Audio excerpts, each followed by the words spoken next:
Good morning. Yeah, good morning, my lady. My ladies and my lord, may it please the court, I appear with Dr. Iverson for Norcros. My learned friends, Mr. Campbell, King's Counsel, and Mr. Lunt appear for the respondent patentee, Kohler Mira. As my ladies and my lord will have seen from the papers, this is an appeal in a patent case concerning both the invalidity and infringement of my learned friend's client's patent. My clients have 6 grounds of appeal, which are set out in Core Tab 2.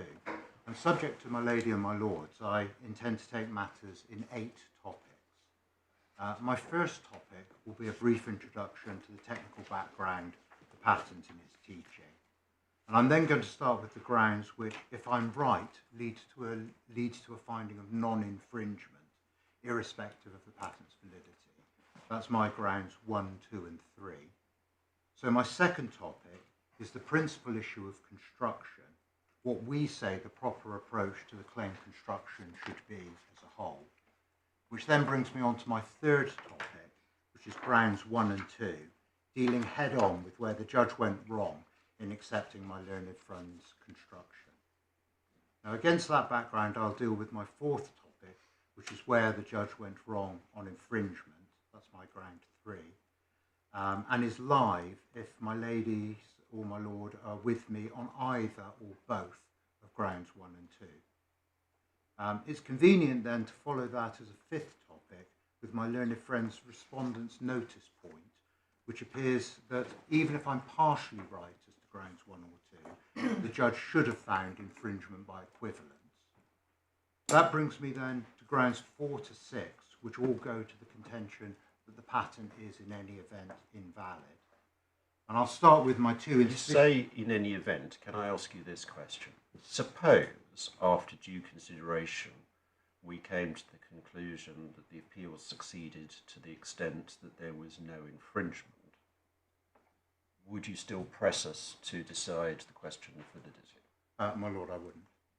Thank you. Well, we do say that the patent is in any event invalid. Sixth topic is my ground 4. It's an uncertainty insufficiency arising from the term substantially, which has been added to the claim. And we say that has to be dealt with properly on either side's construction. My 7th topic, ground 5, is excessive claim breadth insufficiency. And that does arise only if the judge was right to hold that any shower which avoids scalding a user would infringe the claim, irrespective of the technical means by which that result is achieved. And then my final and 8th topic is my ground 6, my appeal against the judge's finding of lack of obviousness over common general knowledge alone, predominantly on the basis that the judge erred in finding that the invention lay in the identification of a non-technical commercial opportunity rather than a technical solution to any technical problem. And then finally, before I move on, I note that my learned friend had a further respondent's notice point, seeking to challenge the judge's finding of fact that the skilled person would know that there was, would not know that there was a particular issue in allowing anything to reduce the flow rate in an electric shower. That was my learned friend's respondent's notice of paragraph 8. And quite rightly, we don't think that my learned friends are maintaining that challenge in their written skeleton, but I'll be showing you the relevant part of the judge's finding anyway, and I'll address any actual challenge if necessary in reply. So my ladies and my lord, that brings me to technical background. The case is about a claim for an instantaneous water heater. Now the patent itself is entitled Ablutionary Installation and describes the invention in the context of a domestic shower. As the judge noted at paragraph 3 of the judgment, domestic showers come in 2 forms, mixer showers and those using instantaneous water heaters. Now mixer showers take separate hot and cold water feeds from the house boiler or something of that nature, and provide the shower experience to the user by way of a mixer valve, which allows the user to control the blend of hot and cold water so as to set the desired temperature. That's the judgment, paragraph 3, little 1. And in contradistinction, showers which use an instantaneous water heater only taking cold water. Now, although it's possible to use other fuel sources, the most common configuration is the electric shower, and for the purposes of the appeal, we can think in terms of electric showers. The instantaneous water shower differs from the mixer shower in that it has an internal heater tank, sometimes called the heater can, which locally heats the cold water to the desired temperature required by the user. Now, there are three common general matters that my ladies and my lord need to know about instantaneous water heaters. Firstly, the heater elements usually have a fixed power output, something like 8.5 kilowatts, sometimes a little bit more. Secondly, the way that the output water temperature is regulated is by controlling the flow rate of water through the heater can. With the fixed power heater element, how hot the water gets depends on how long it spends flowing through the heater can. So the lower the flow rate, the longer the water spends in the tank and the hotter the water gets. Conversely, if the user sets a very high flow rate, the water won't get very hot and you end up with a somewhat tepid shower. So electric showers, in a simple design, have what's often flagged as a temperature knob on the front of the shower. But what it's really doing is setting the flow rate and thereby controlling the temperature. And then the third thing for my ladies and my lords note is because of the relationship between flow rate and temperature, it's critical that the water flow path is never blocked or seriously impeded, such as by a cut-off valve or even kinking the hose, because the moment the flow rate drops, the water will rapidly increase in temperature and may even boil and turn to steam. Now, that was all found by the trial judge rightly to be part of the common general knowledge.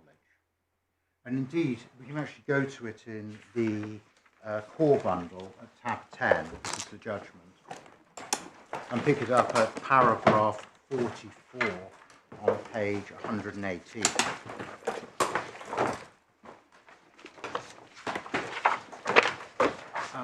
In this paragraph, the judge records the three factors affecting the outlet temperature of an electric shower, as I've just referred to. And then at 44.3, the judge specifically noted that this link between the flow rate and temperature has been widely appreciated for as long as electric showers have been in mainstream use.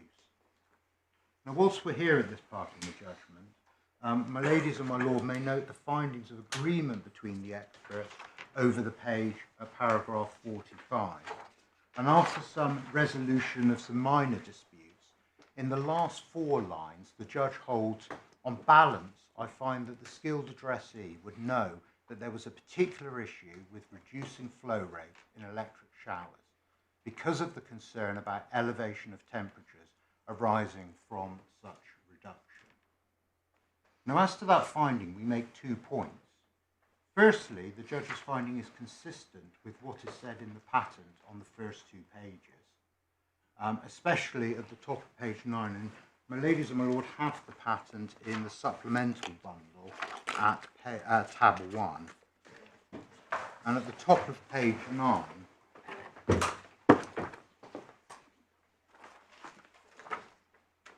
what I was seeking is that patent page 9 or bundle? Sorry, I will try and use bundle page 9, my lord.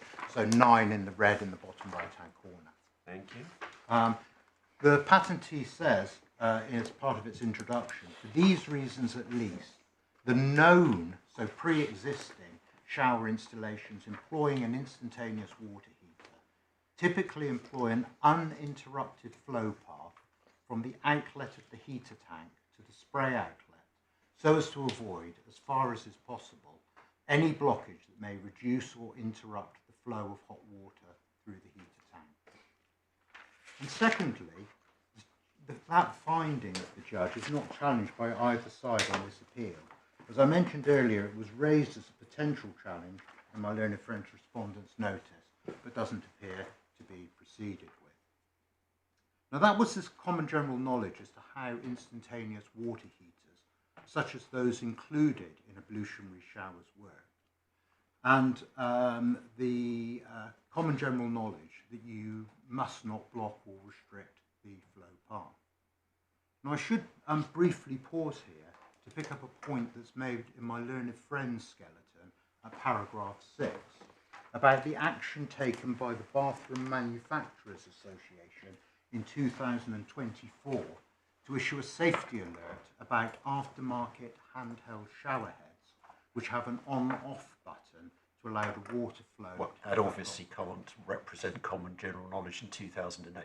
Well, exactly, they don't, my lord. But more particularly, my learned friends seek to pray this in aid to say that those experiencing electric showers didn't appreciate the problem with the blocking even in 2024. And we respectfully say that such an assertion is completely wrong.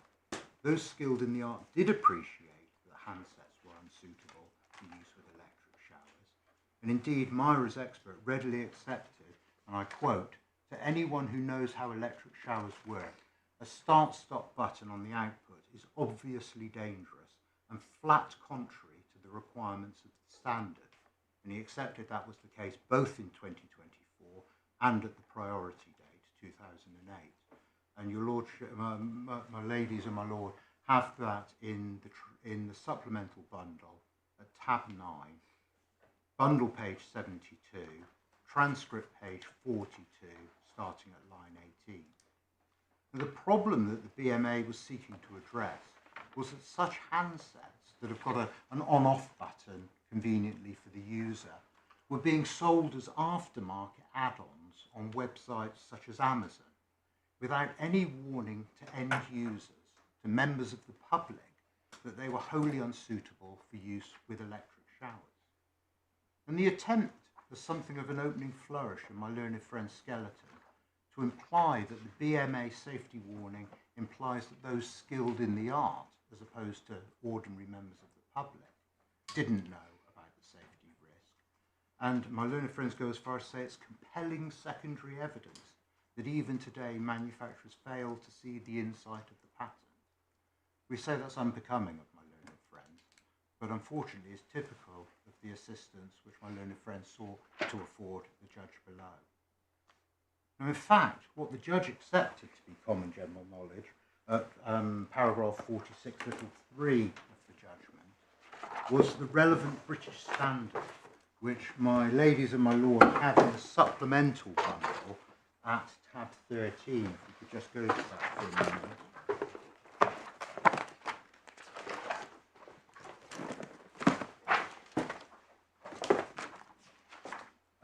I can pick this up at bundle page 109.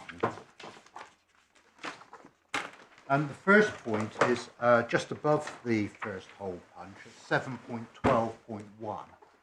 This tells the skilled person in terms that they must include a specific warning in the installation guide not to connect any unspecified tap or fitting.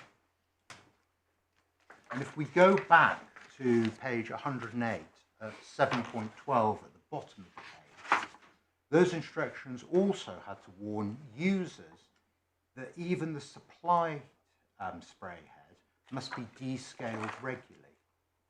The fact is that everyone in the art knew the risks of inappropriate attachments and the need to avoid anything which had a risk of restricting the water flow through the heater can, even down to a scaled up supplied nozzle. And this standard is, I've just seen, 2006 to 2011. It is, my lord, and it was common general. It was agreed by both experts separately cited it, and the judge accepted it was the standard to go to if one was making a water heater, including a shower at a priority date. And while we have this open, on page 106, we have the scope section of the standard, and the standard covers instantaneous water heaters. And just below the note on the note below the note 101, below the first hole punch, we're told that appliances not intended for normal household use, but which nevertheless may be a source of danger to the public, such as appliances intended for use in shops, in light industry, and on farms, are within the scope of the standard. So the CGK standard, which both experts agreed was the relevant standard for domestic showers, is not limited to domestic showers. It is a standard about instantaneous water heaters, and the term instantaneous water heater covers heaters for a wide range of applications, of which showers is just one. Now in this regard, page 114 is also somewhat illuminating. At 22.107 at the top of the page, it requires that instantaneous water heaters in general should not produce water at excessive temperature in normal use, and goes on to explain that in no circumstances should the outlet water temperature be higher than 95 centigrade or raise the water temperature of the inlet by more than 75 Kelvin. From centigrade to Kelvin, but they're the same for present purposes. But in the next paragraph, for showering, the restriction is that under normal operation, there's a further limitation that the outlet temperature must not exceed 55 degrees centigrade. Now, again... Sorry, where's 55? Sorry, it's immediately above 22.1. Oh, yes, I see. Yes, sorry. Thank you. Now, against this background of the common general knowledge, the essential aspects of which are repeated in the patent itself, we turn to what the patentee is setting out to do. And we can pick this up in supplemental bundle, which we're in, tab 1, and it's bundle page 4. This is an exemplary illustration of the patent's embodiment. The patent provides for an instantaneous water heater that is a component part of a domestic shower, which offers the user two forms of outlet. The overhead, sometimes called rainfall shower, that my ladies in my law can see marked 6. But there is also a handheld unit labelled 4 on the left-hand side of the main body. And there's a diverter valve, which you can't see very well, but it's labelled 8. And it's on this one, it's a vane that rotates in the vertical axis.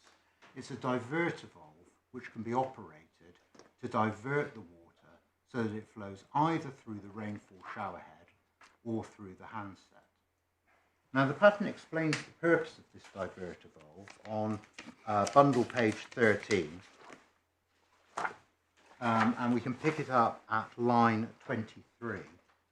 The diverter valve 8 is connected to an outlet from the heater tank and has a manually rotatable control knob 22 for delivering water from the diverter valve to either a flexible hose 24 connected to the handset 4 or a pipe not shown concealed within a fixed riser rail 26 and connected to the shower head 6. Now, I pause to note that although the patent does not acknowledge it, the experts agreed that such dual outlet shower head diverter valve assemblies were commonly available for mixer showers and part of the common general knowledge. And that's in the judgment at paragraph 42, little 12. But the dual outlet electric showers were not part of the common general knowledge. That's judgment paragraph 43, little 11. Now, much of the rest of the patent is about material which is irrelevant to this appeal, such as features like a magnet to hold the handset in place on the casing and so on. The core part of the teaching which is relevant to the claims in suit is extremely limited and is found on page 17, starting at line 14. And what we're taught is that the diverter valve 8 is preferably configured so that during the changeover from handset 4 to the shower head 6 or vice versa, the flow to one outlet gradually reduces as the flow to the other outlet gradually increases. We're taught that in this way, the diverter valve 8 cannot be positioned to prevent water flow, and changing over from one outlet to the other can be achieved without any significant reduction in flow. Now, that is all we're told about the intended mechanism and operation of the diverter valve. There is no teaching as to how to design such a valve. It is assumed that the valve is either readily available to the skilled person or could readily be designed and made by the skilled person. Now, we take no issue with that, and my learned friends can't either without creating an invalidity problem for themselves. Now, the consequence of this valve configuration is then explained in the remainder of the paragraph. As a result, if the diverter valve 8 is operated to select a different outlet while the shower is in use, the water flow is maintained to prevent sudden unexpected increases in temperature of water delivered from the water heater 2, which could otherwise occur if the water flow was reduced or temporarily interrupted during changeover. And just pausing there, the patentee's first concern in this shower context is about sudden unexpected increase in water temperature. It's not about scalding. The patentee, however, continues. Also, maintaining the flow prevents water in the heater tank being rapidly heated and changing to steam, causing a sudden increase in pressure sufficient to rupture the heating tank, which could otherwise occur if the water flow was interrupted. So the patentee's second consideration is to prevent the system blowing up, for want of another way of putting it, because of steam pressure in the heating tank. And then the patentee continues further.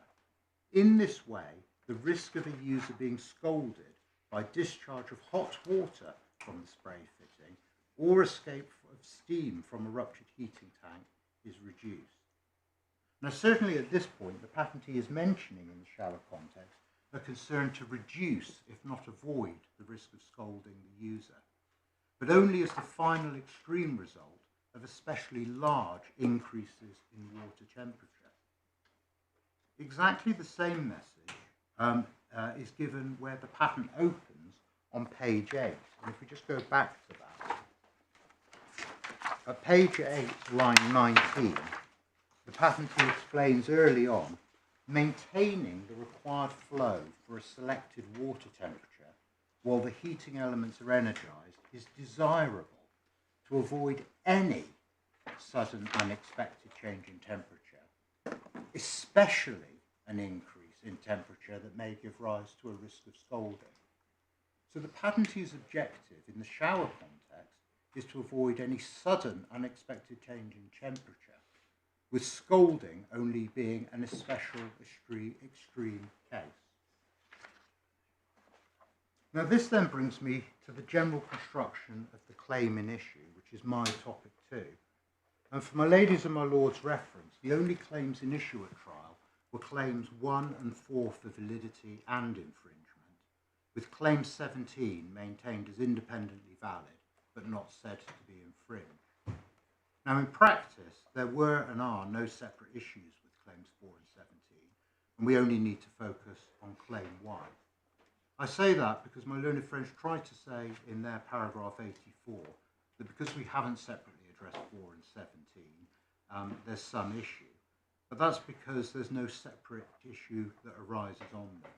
And it's notable that my learned friends stopped short of trying to say that the points made about claim 1 wouldn't apply equally to either of the subsidiary claims. For my ladies and my lords' reference, claim 4 adds the condition that the valve can't fully shut off the water flow, and claim 7 says that you can have more than 2 outlets, so you can have above a handset and maybe some side nozzles or something of that nature. Now we can pick up the claim set on page 19 of the supplementary bundle. And the first thing to note about claim 1 is it's not to a shower. It's not even expressly to an instantaneous water heater that is required to be suitable for a shower. It is simply to an instantaneous water heater.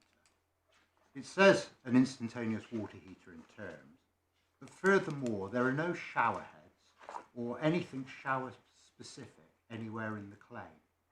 There is simply a heater tank to heat water a diverter valve, and at least 2 outlets.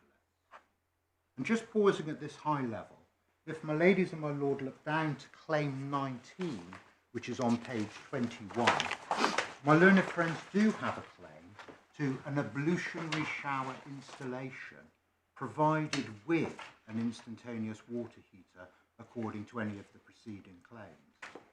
Now, claim 19 isn't a subsidiary claim, and it doesn't itself narrow claim 1.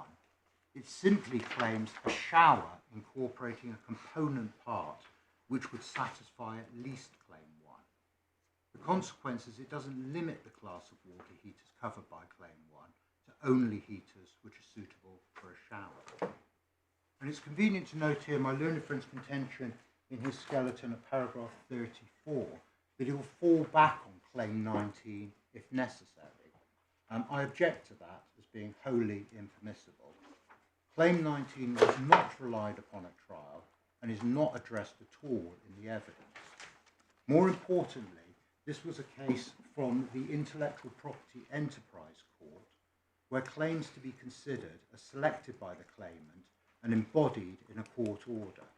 And the IPEC rules provide that those issues for trial cannot be changed after the CMC without exceptional circumstances. And that is the rule before trial. We certainly say it's not procedurally appropriate for my learned friends to try and change the issues by an ad hoc mention in a respondent skeleton on this appeal without even a respondent's notice. And my ladies and my lord, in paragraph 10 of our reply skeleton, have all the references to the CPR and the provisions that apply to an IPEC pleading in this regard. Now, going back to claim 1, importantly, Myra now agreed with us that claim 1 is a broad scope. Quite rightly, in its skeleton at paragraph 22, the respondent now specifically accepts that claim 1 is not limited to showers, and at paragraph 27 avers that it is not seeking to import any claim limitation, acknowledging that the scope of claim 1 encompasses devices other than showers. Now, Myra has chosen to run the action on its broadest claim and to seek to maintain a very broad monopoly. How things might have been different if Myra had come down to claim 19 before trial is no more than a distraction at this point. So moving on from claim 19, but staying in the general claim set, the other features relevant specifically to a shower and which are taught in the specification are called up in a whole series of dependent claims, but not claim 1 itself. So, for example, we have claim 5, an instantaneous water heater according to the preceding claims, wherein the outlets are connected to spray fittings, making clear that the outlets in claim 1 are just the outlets of the instantaneous heater assembly, not the point where the water ultimately emerges in a complete system. Claim 6 goes to 1 hose and 1 shower head. Claims 7 and 8 go to handsets and riser rails. And similar features are the subject matter of claims 9 through 15. And there's even an old-style omnibus claim 18 trying to accord with the drawing. Now, consideration of these other claims emphasises that the patentee has specifically chosen to claim a self-standing, instantaneous water heater which may or may not be suitable for incorporation in a shower. Claim 1 thus covers instantaneous water heaters that could be used for a shower, but also water heaters that could not be used. For example, because they're configured to heat water to well above 55 degrees centigrade. Now, patentees are entitled to generalise out their claims from the example shown in the specific embodiment, but there are consequences for having done so, namely that they must be understood as having the breadth which the patentee has chosen to claim.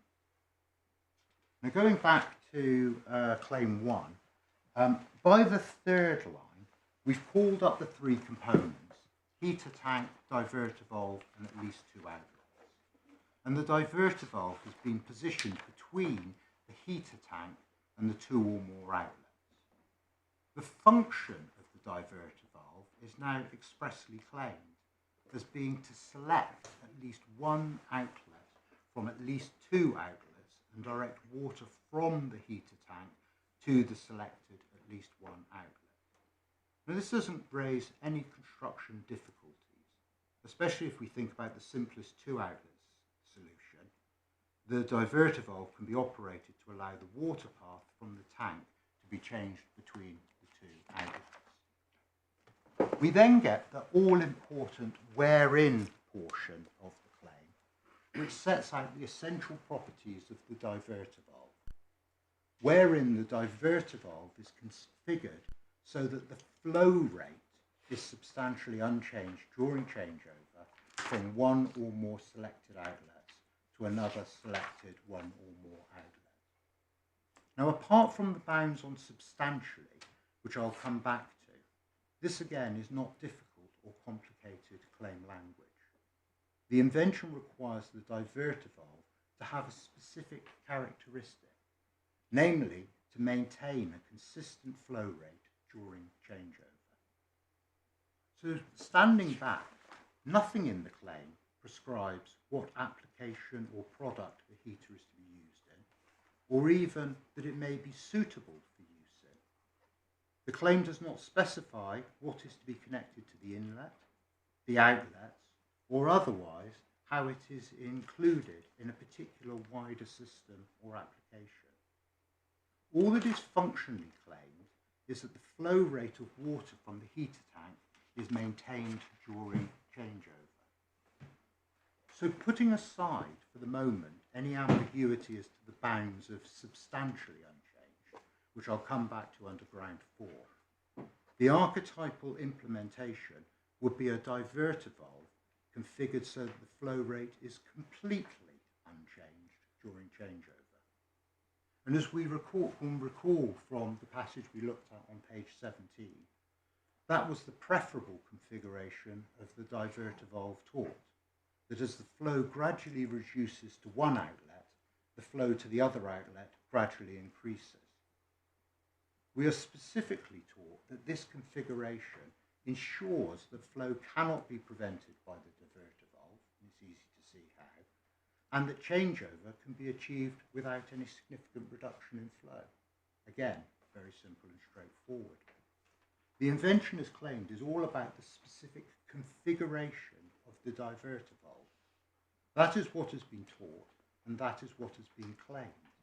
If you're going to build an instantaneous water heater with a diverter valve, you should ensure that the valve design is such that operating it does not lead to changes in flow rate through the heater tank. In fact, the claimed invention doesn't guarantee that there might not be a flow rate problem during changeover. For example, if connected to one of the outlets, there was a stop-start handset effectively blocking the water from that outlet, the invention cannot help. All the claimed invention can do, and all that it does, is to ensure that nothing in the construction of the new diverter valve being added into a conventional instantaneous water heater, what it doesn't do is create its own water flow problem. That is the bounds of the claim. And the claimed overall heater can therefore be put in a shower or some other end-user product. Now, in doing so, care will still have to be taken in designing the end-user product to ensure that nothing else messes up the flow rates. So, for example, avoiding stop-start handsets. But that has nothing to do with the claim. The claimed component simply ensures that those seeking to use the heater component of Claim 1 will not have to add other components or solutions to fix a water flow problem which has been created within the new claimed heater itself.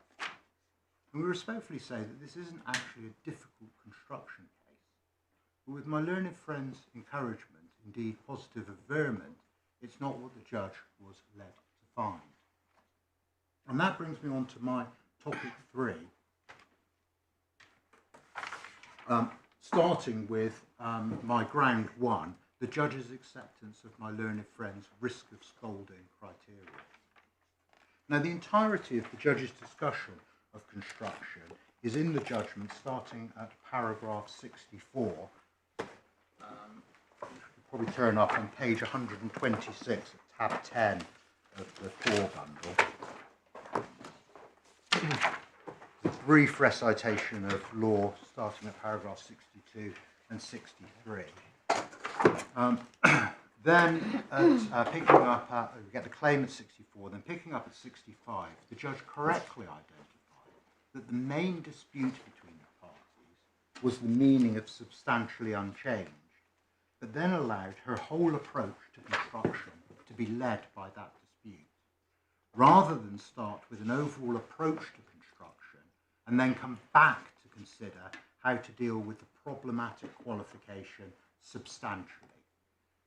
So instead, the judge jumped straight into the substantially unchanged issue with the heading that starts right on the bottom of the page. It's been cut off, bottom of 126, and starting at paragraph 66.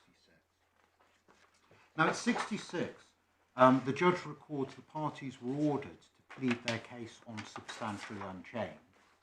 And at paragraph 67, she sets out Myra's so-called risk of scolding criteria, the essence of which is that Myra say the claim requires that users are not scolded when the diverter valve is used to change outlets.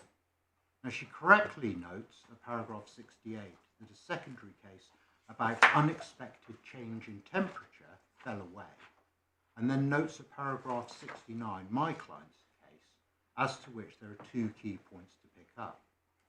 First, the judge notes that we positively averred that context matters. Without knowing to what purpose the water heater is to be put, one cannot fully assess whether a change in flow rate is substantial or not. Secondly, the judge expressly recognised that it was part of Triton's pleaded case that Claim 1 is not limited to instantaneous water heaters for any particular purpose. At paragraph 70, the judge turns to the question of purpose, noting Myra's contention that the whole of the body of the pattern is about electric showers. And then at paragraph 71, the judge turns to the experts, finding, frankly, little of assistance, because Mr. Murray, my client's expert, considered that the claims are not limited to showers, so is not assisted by any scolding criteria. He made the point that permissible changes in temperature in, for example, a pressure washer are different to changes that would be permissible. How is this, any of this expert evidence admissible?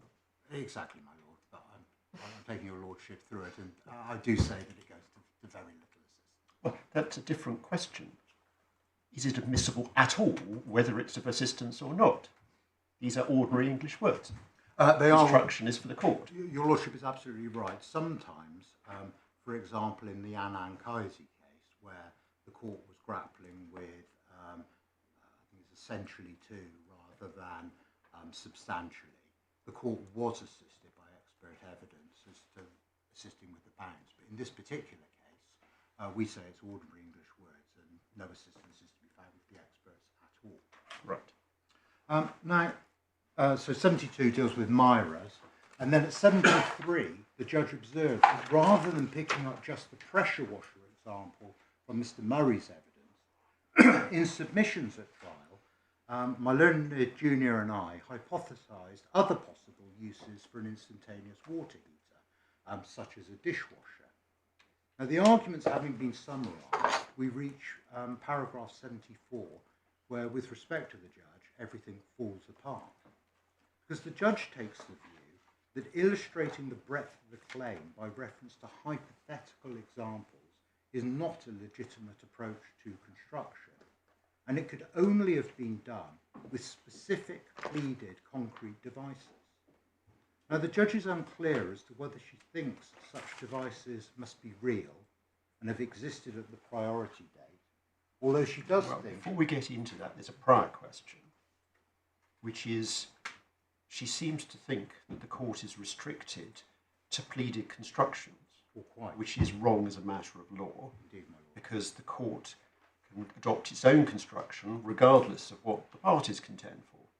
Exactly, and that's something that sometimes confuses people when there has been a pleaded construction, that the parties impress upon the court that you can only choose between what I say and what my learned friend says. But as my Lord Justice Arnold has made absolutely clear, I take firmly on board. Construction is a matter for the court, and it's not unusual for the court to disagree with both of the parties and come to their own view. But the judge was trying to deal with this, and her view was I needed these particular examples. And we respectfully say that the complaint and the judge's reaction completely missed the point. My client was not saying that specific prior art existed or specific machines were part of the common general knowledge. The point being made, which we still make and still contend we're entitled to make, is that the court is entitled to consider hypothetical machines which need not have existed at the priority date, but would be within the scope of Claim 1, and use those hypothetical examples to test whether the contentions being made by the parties hold up over the wider breadth of the claim. And this is especially the case where my learned friends accept that the claim isn't limited to showers. Now, my dishwasher example is just a way to illustrate a machine where a human has no access to the heated water, so there can be no risk of scalding, whatever temperature the water reaches.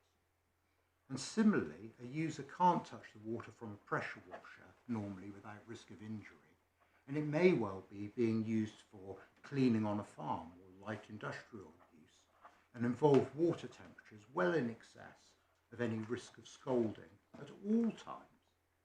Now, with my learned friend's encouragement, the judge was led to think that any example, which of course couldn't have existed at the priority date without invalidating the patent, must be a concrete example, and there must have been evidence explaining to the court exactly how they operate. We respectfully say that's entirely the wrong approach. We're entitled to say there are machines out there, or machines to which Claim 1 could be applied, that 1, don't ever expose a human to the outlet water, and 2, are designed to produce scalding water temperatures up to the 95 degrees centigrade allowed in the standard as a matter of routine. Now, the argument was clearly pleaded. We've given the references in paragraph 7 of our reply skeleton, but the judge wrongly used the oral exposition of the pleaded point to completely reject a consideration of any applications other than showers, which she does in the first half of paragraph 74.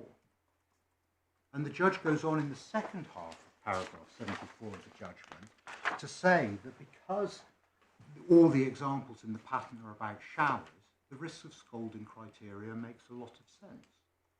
And then effectively carries on through paragraph 75 on the assumption that Claim 1 is therefore only about ablutionary showers, including that the skilled person would conclude that the inventor intended to include showers and exclude anything which didn't involve water contact and exclude anything which was inherently scalding. Now, against that alleged analysis, she unsurprisingly went on at paragraph 76 to hold that the risk of scalding criteria is the correct construction of the claim. And we respectfully say it's a completely bootstraps analysis. It starts with the premise that the skilled person is only concerned to claim the specific shower embodiments of the specification, and then construes the claim to make that so.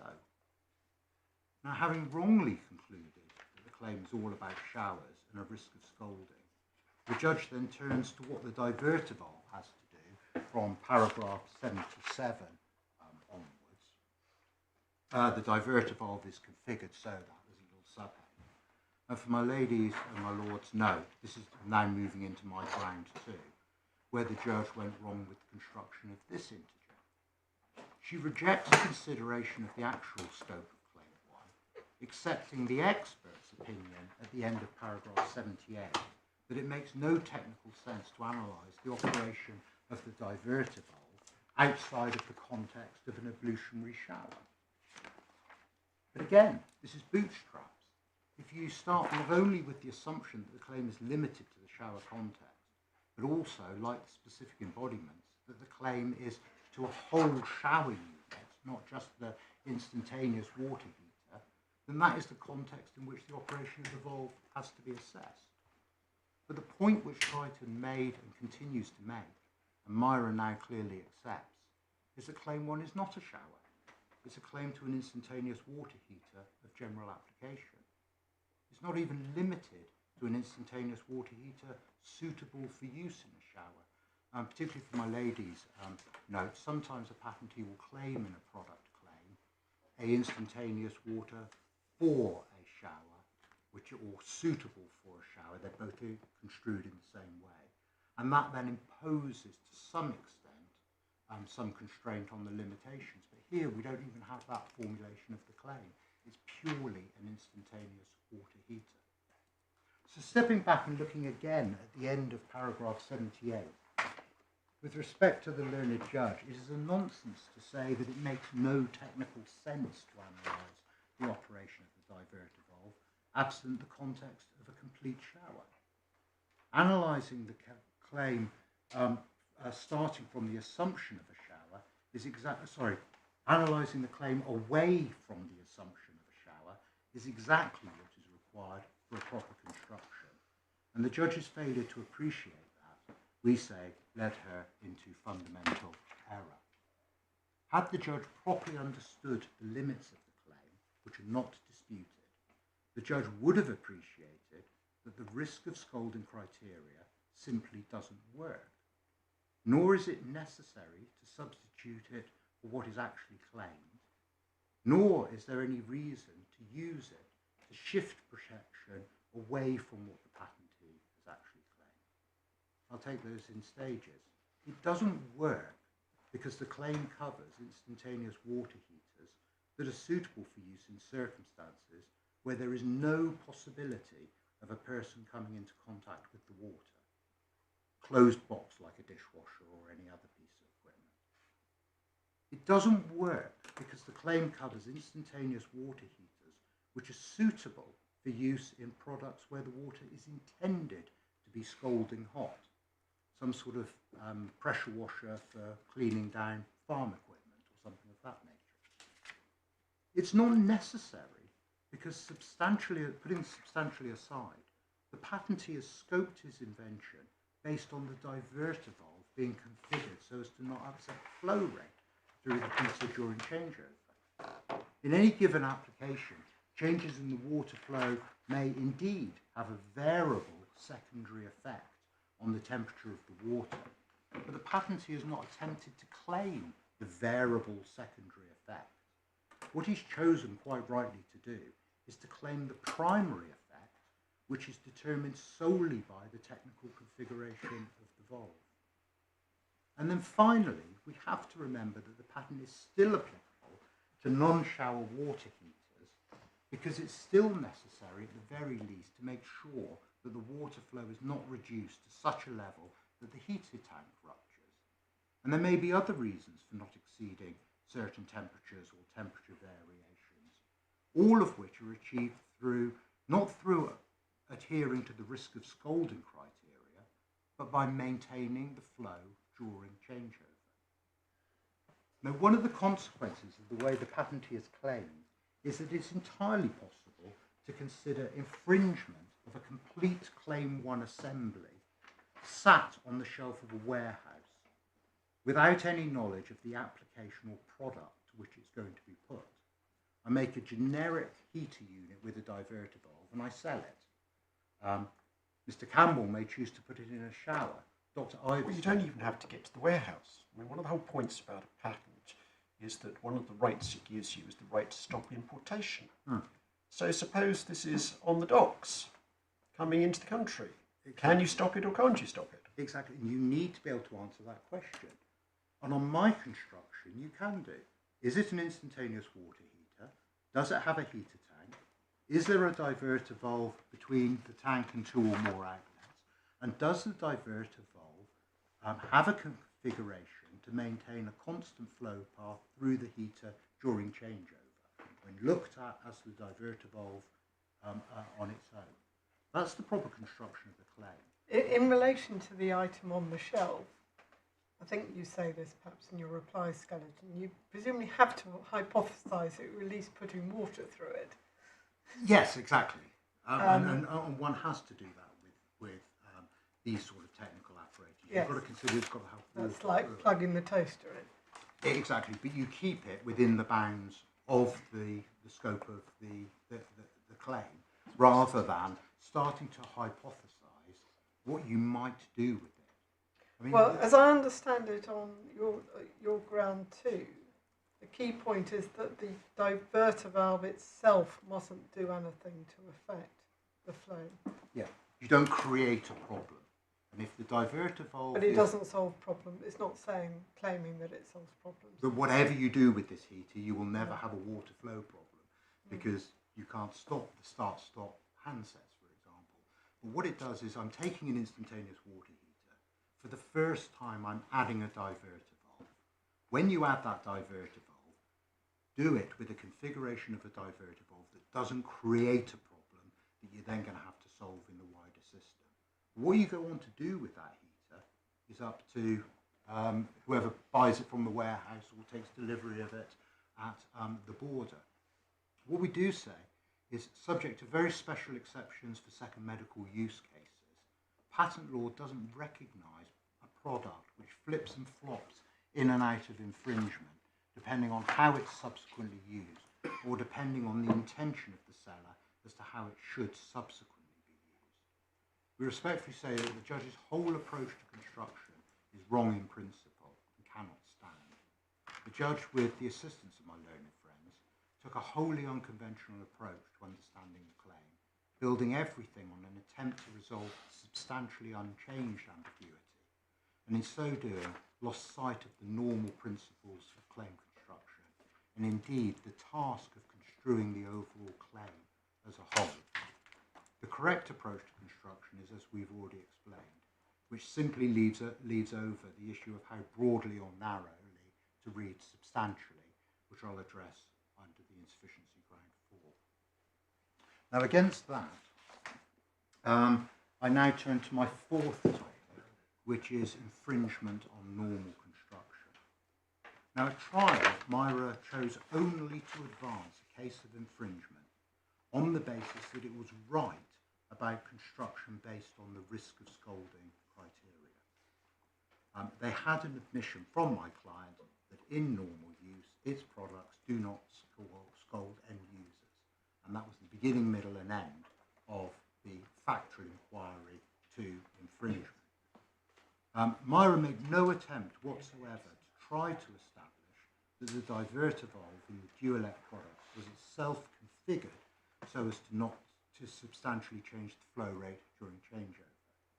And indeed, as the judge sets out in paragraphs 144 to 145 of the judgment, which I can pick up on page 158, the diverter valve, which is here pictured, is configured such that there is no gradual change with the flow increasing to the second outlet as it's reduced from the first outlet and vice versa. To the contrary, the overall cross-sectional area of the valve varies significantly during changeover, reducing to about a third of the fully open cross-sectional area. You can see that in the figures below, 145. Left is output A, and all the way over on the right is output B. And as the valve is rotated, by the time you get to the middle position, you've only got a tiny bit of water flow to A and a tiny bit of water flow to B, a reduction in cross-sectional area of some 66%. And I don't know whether my ladies and my lord would like to see them. These were handed up as exhibits at trial, but I do have some. Why not? Some individuals are grateful. My learned friends, you can see them. Hand those up. Thank you.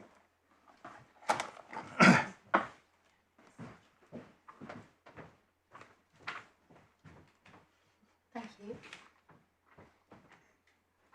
And if I may, just so you can understand what you're looking at, this sits inside of a barrel, and the water comes from the heater tank to the outside of the green assembly and goes through the rectangular slots in the outside of the periphery.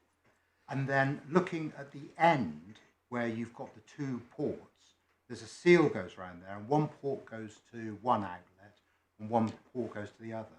And if you look down the end and rotate the shaft, which is connected to a little bit hard to turn, you can see how the water flow path changes between the two outlets. Thank you.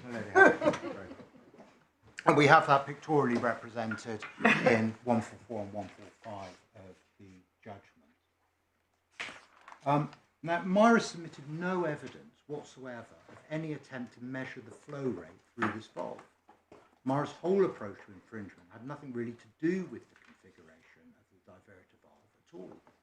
Its case is that my client's product is a shower, it has a heater tank, it has a diverter valve for diverting water between two outlets, and it's common ground that the shower is arranged so it doesn't produce scalding water to hit the user.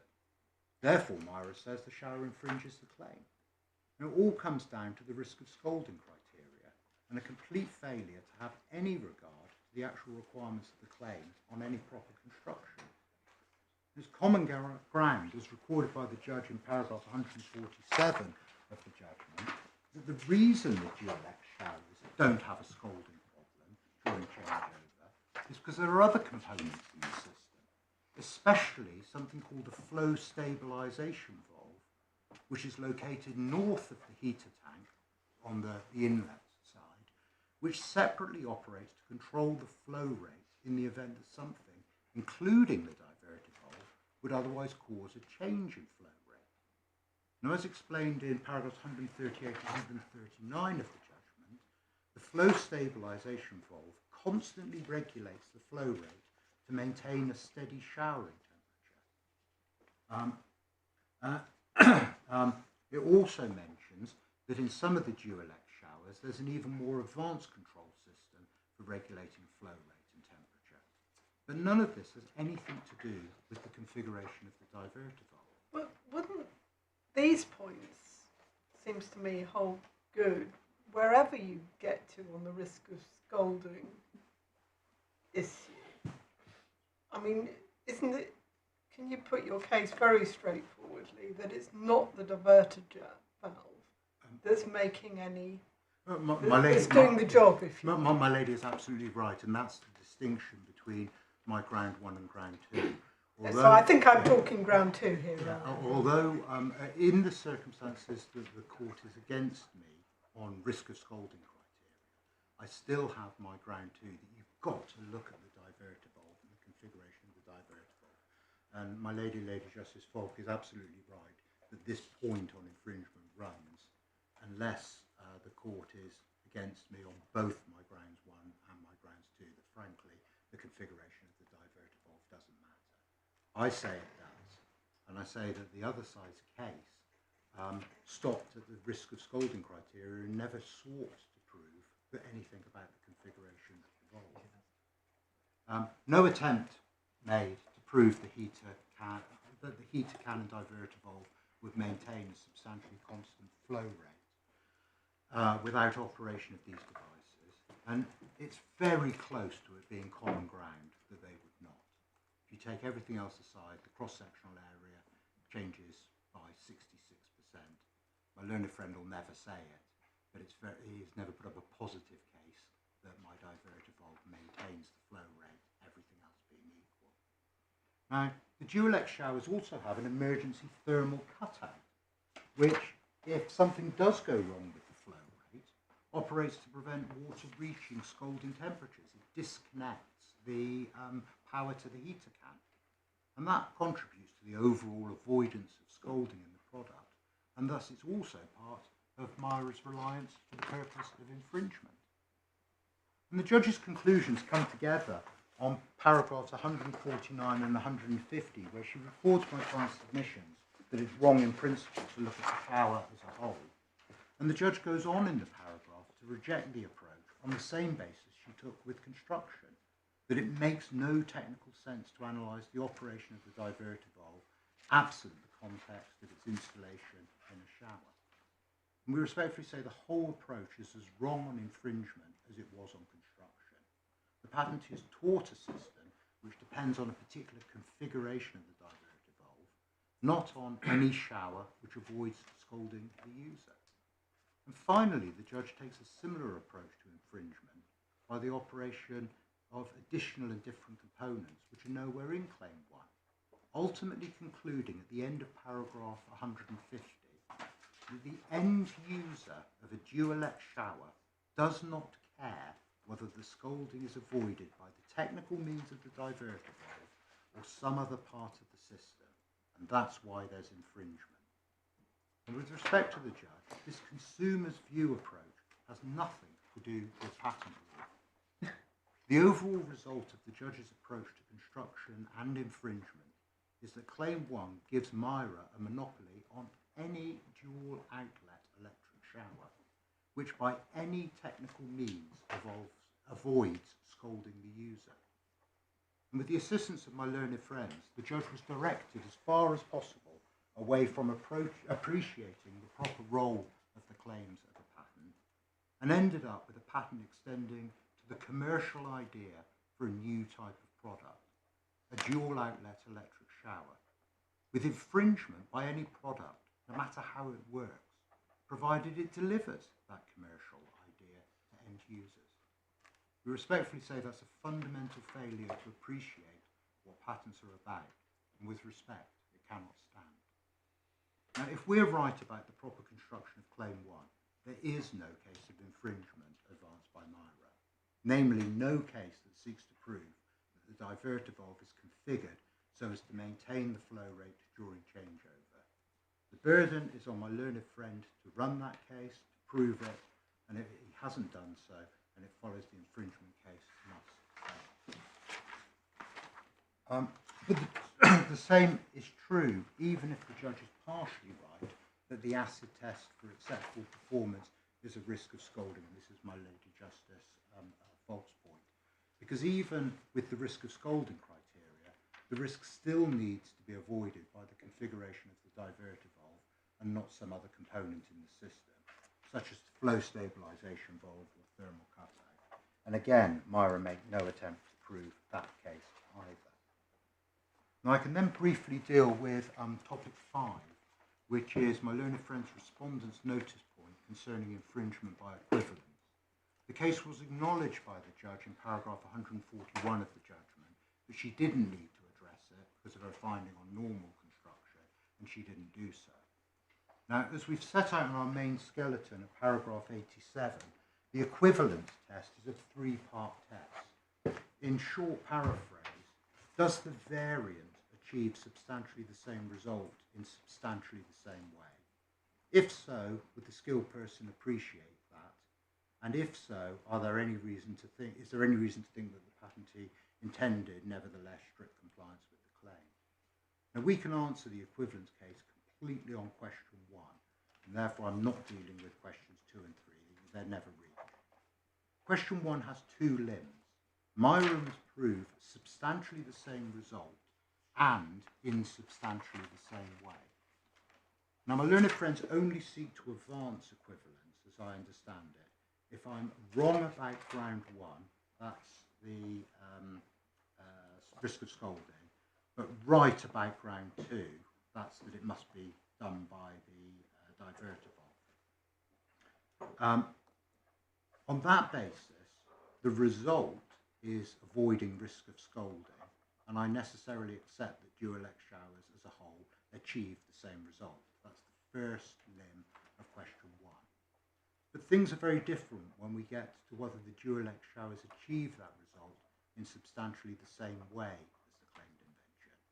And there is no real attempt in my learned friend's skeleton to say otherwise. The invention of the pattern is to achieve the consistency specifically through the configuration of the diverter valve. Yet in the dual-elect showers, the consistency isn't due to the configuration of the diverter valve at all. Rather, it is the configuration of numerous components, including even the thermal cutout device, which doesn't even control flow. What it leads to is a sudden drop in temperature as a result of the power being cut off. Scalding is avoided, but it's got nothing to do with flow rate whatsoever. And we respectfully say on no reasonable basis can the dual-elect showers be said to be achieving the same result in substantially the same way. Topic 6, insufficiency, uncertainty insufficiency, my ground 4. This is the problem caused by the substantially, which is in substantially unchanged in claim 1. And the problem arises because the patentee has chosen to positively indicate that unchanged has a degree of flexibility to it. That's what adding the word substantially does. But he hasn't provided any basis by which to determine how much flexibility is permitted. Now, one of the reasons that the problem arises, but not the complete answer, is because the patentee has not tied the water heater of claim 1 to any particular application. Had it have been tied to, say, a shower, or had it been tied to cleaning farm equipment, it would be better able to work out what was substantial and what wasn't. But wholly untethered, that creates a problem in itself. Now, in other cases which have come before this court, such as Anand Kaisi, which I mentioned earlier, the court has been able to resolve claim integers, such as consisting essentially of, by having regard to the purpose of the claimed invention, to determine when the skilled person would consider the variation would lead to a material effect on the essential characteristics of the product. And the relevant paragraphs of Anand Kaisi on that are in Volume 2, Tab 10, paragraphs 14 and 31. I don't need to go to them now. But indeed, in the present case, part of the judge's reasoning for preferring the risk of scolding criteria is that in her mind, it goes hand in hand with enforcing the shower context, which embeds a purpose against which substantially can be evaluated.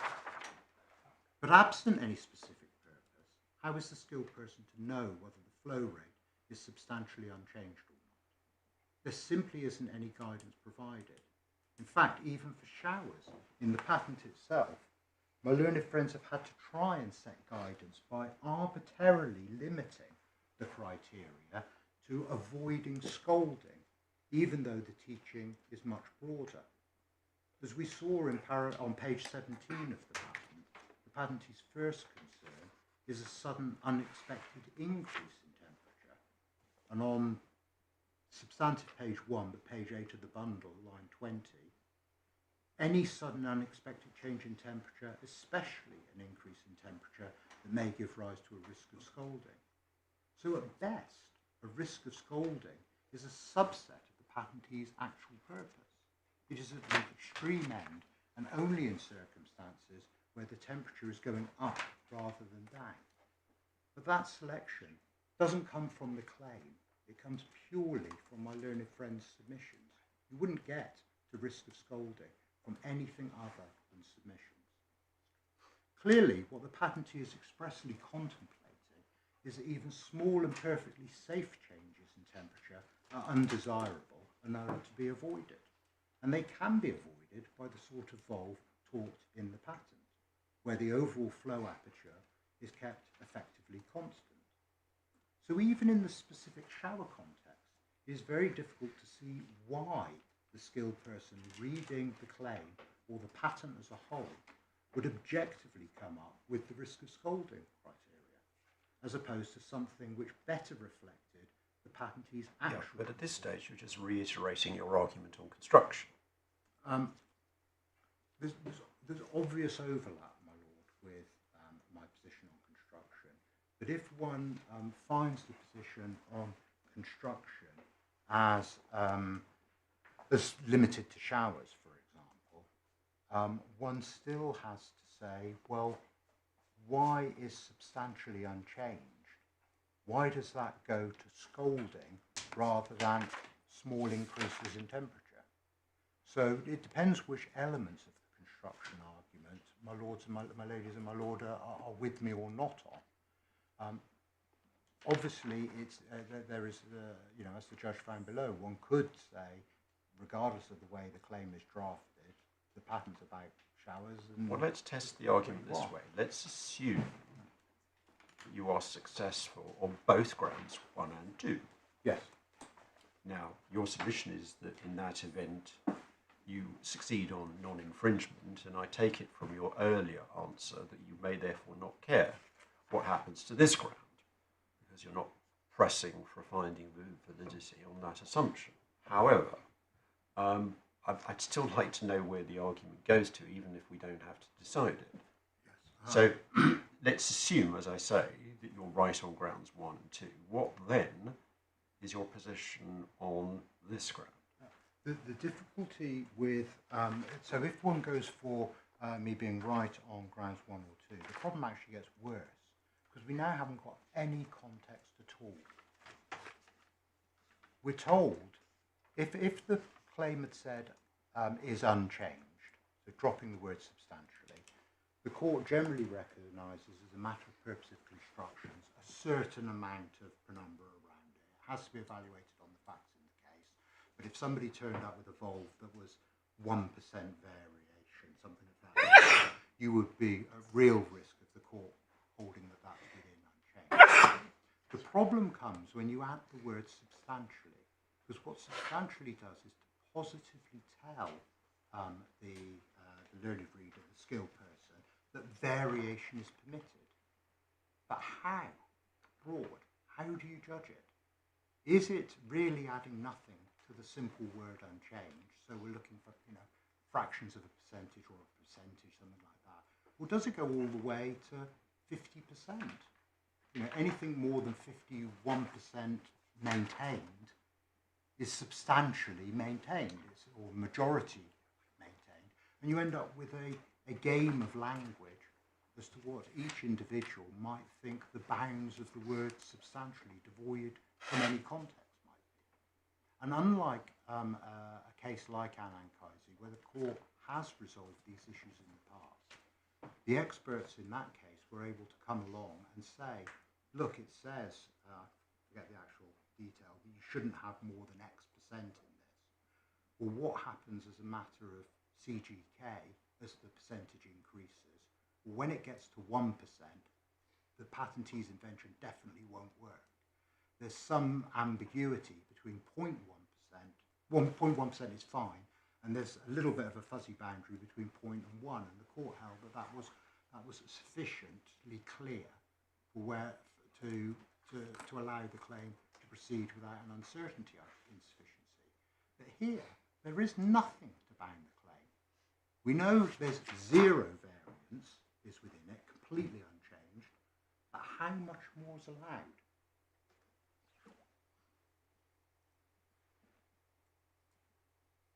So we say the problem is worse as you move away to a completely unspecified context, my lord. And I would like to be able to say, here is a solution, here is a way that you can say the insufficiency problem goes away, but there is nothing other than saying that substantially adds nothing to unchanged, and unchanged stands to be construed in the usual manner on a case-by-case basis.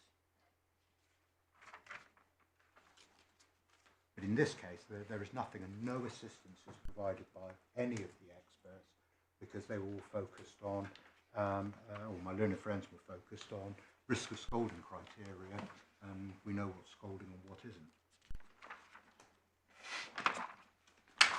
My lord, my ladies and my lord, that then moves me to excessive claim breadth. This point is a simple one, and it only applies on the judge's approach to construction. Standing back, the consequences, as I've said, of the judge's overall approach to both construction and to some extent infringement is that claim 1 of the patent now gives Mira a monopoly of all 2-outlet electric showers which don't in normal use scold the user. That's precisely what my learned friends say they've now got in paragraph 59 of their skeleton. Now, the judge said we looked at the end of paragraph 150 of her judgment, as Mr. Murray accepted, the user of a dual-elect range shower does not care if the seamless diversion from one shower to another is due to the construction of the diverter valve alone or the overall effect achieved by operating the diverter valve. And the judge here was explaining her reasons for rejecting my submissions, that it would be a nonsense for the claim to require or intend an important functional role, the final 1D integer be filled be fulfilled by components which are never mentioned in the claim. And the judge was undoubtedly right that the end user of a dual electric shower doesn't care how technically the performance is delivered, any more than I care how my mobile phone works. But patent law isn't about end user experiences.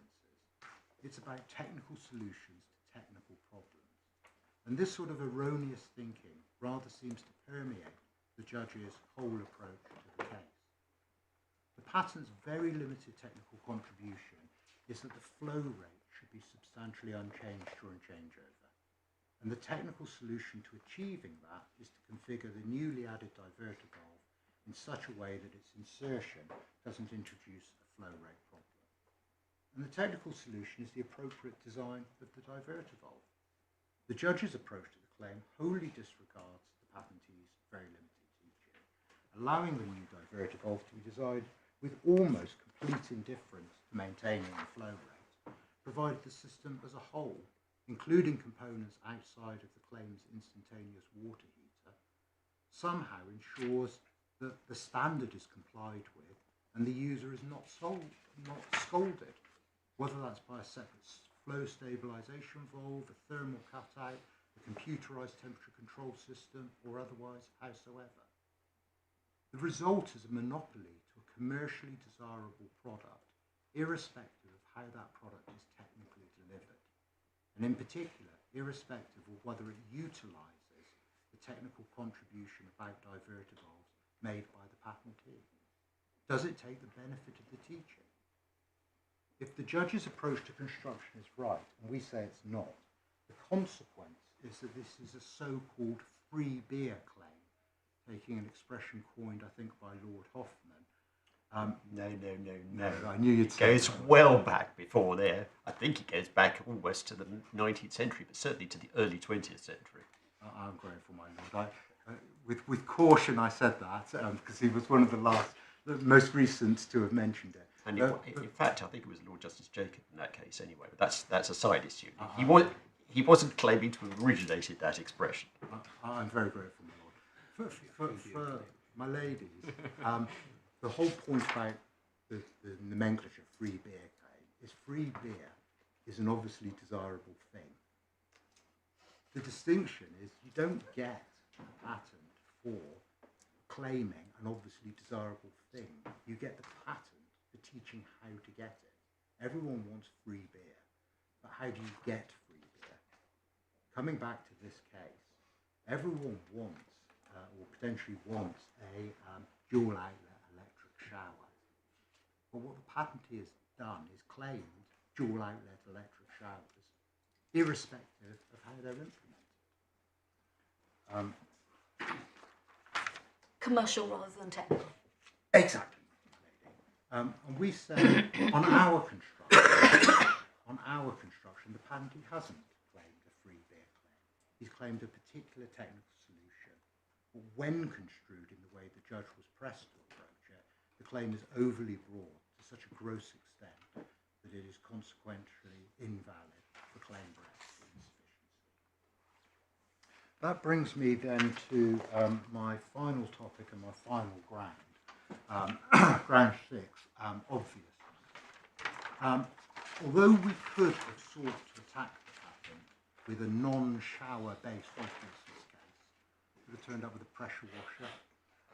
We chose the common ground that claim 1 certainly includes instantaneous water heaters for showers, and there can be no complaint about that approach. But I mention that so there's no misleading that only showers are relevant because the prior art is a shower, the alleged infringement is a shower, the whole approach is to showers.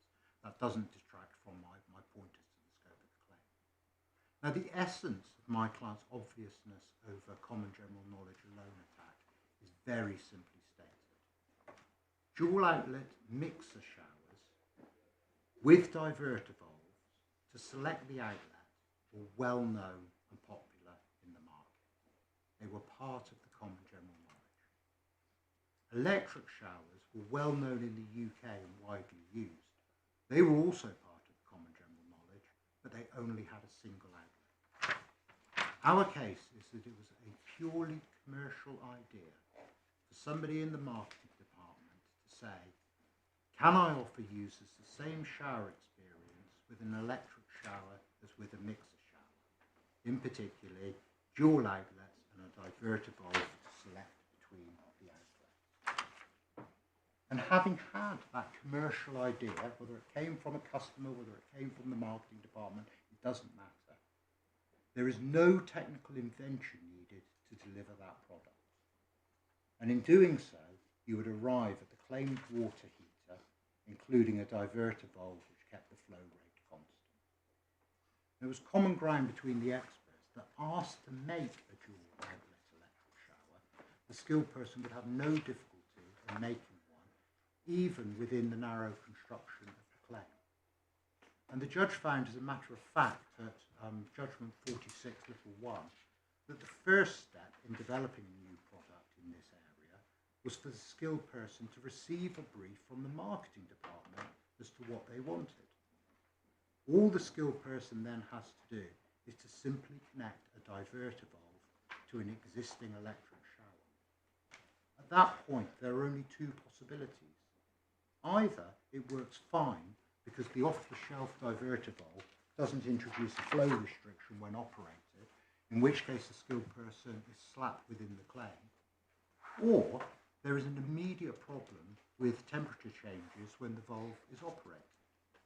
But in this latter case, even my learned friends expert readily accepted that if there were noticeable changes in water temperature during changeover, the skilled person would know from their common general knowledge precisely what was causing the problem and how to fix it.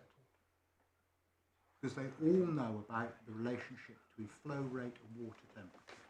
And that was our obviousness case. Now, there was some discussion with the experts as to where the skilled person would get the necessary diverter valve. Mira's expert didn't like our suggestion of borrowing one from an existing mixer shower and thought instead the skilled person would either make their own or 3D print a prototype. But none of that matters. No one suggested it wouldn't be obvious to add a diverter valve downstream of the heater tank. And it doesn't matter exactly how the skilled person gets the valve. Whatever they do, we're back to either being immediately within the claim or immediately realising what needs to be done to amend the valve. The obvious case is also not affected by our arguments about what substantially unchanged means, because the most obvious thing for the skilled person to do is to aim for no change in flow rate caused by the diverter valve.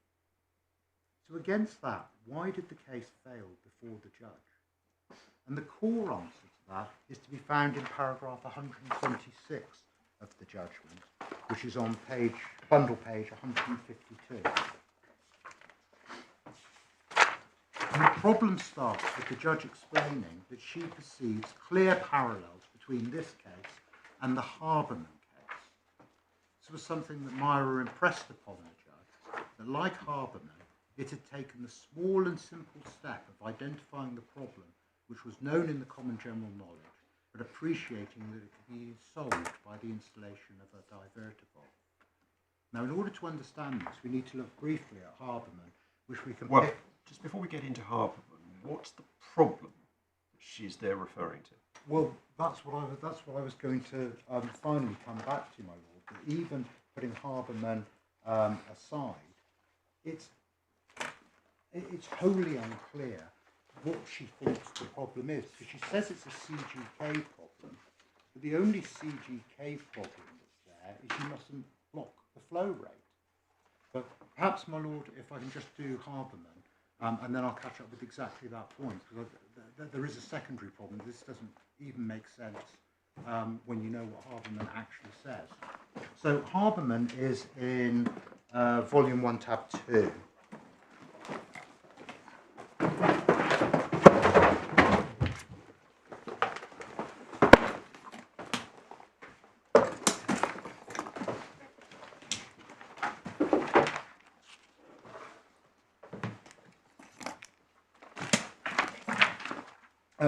The subject matter of Harberman is children's training cups. And if we turn to page 16 of the bundle, there's a side-on illustration of a cup from the patent.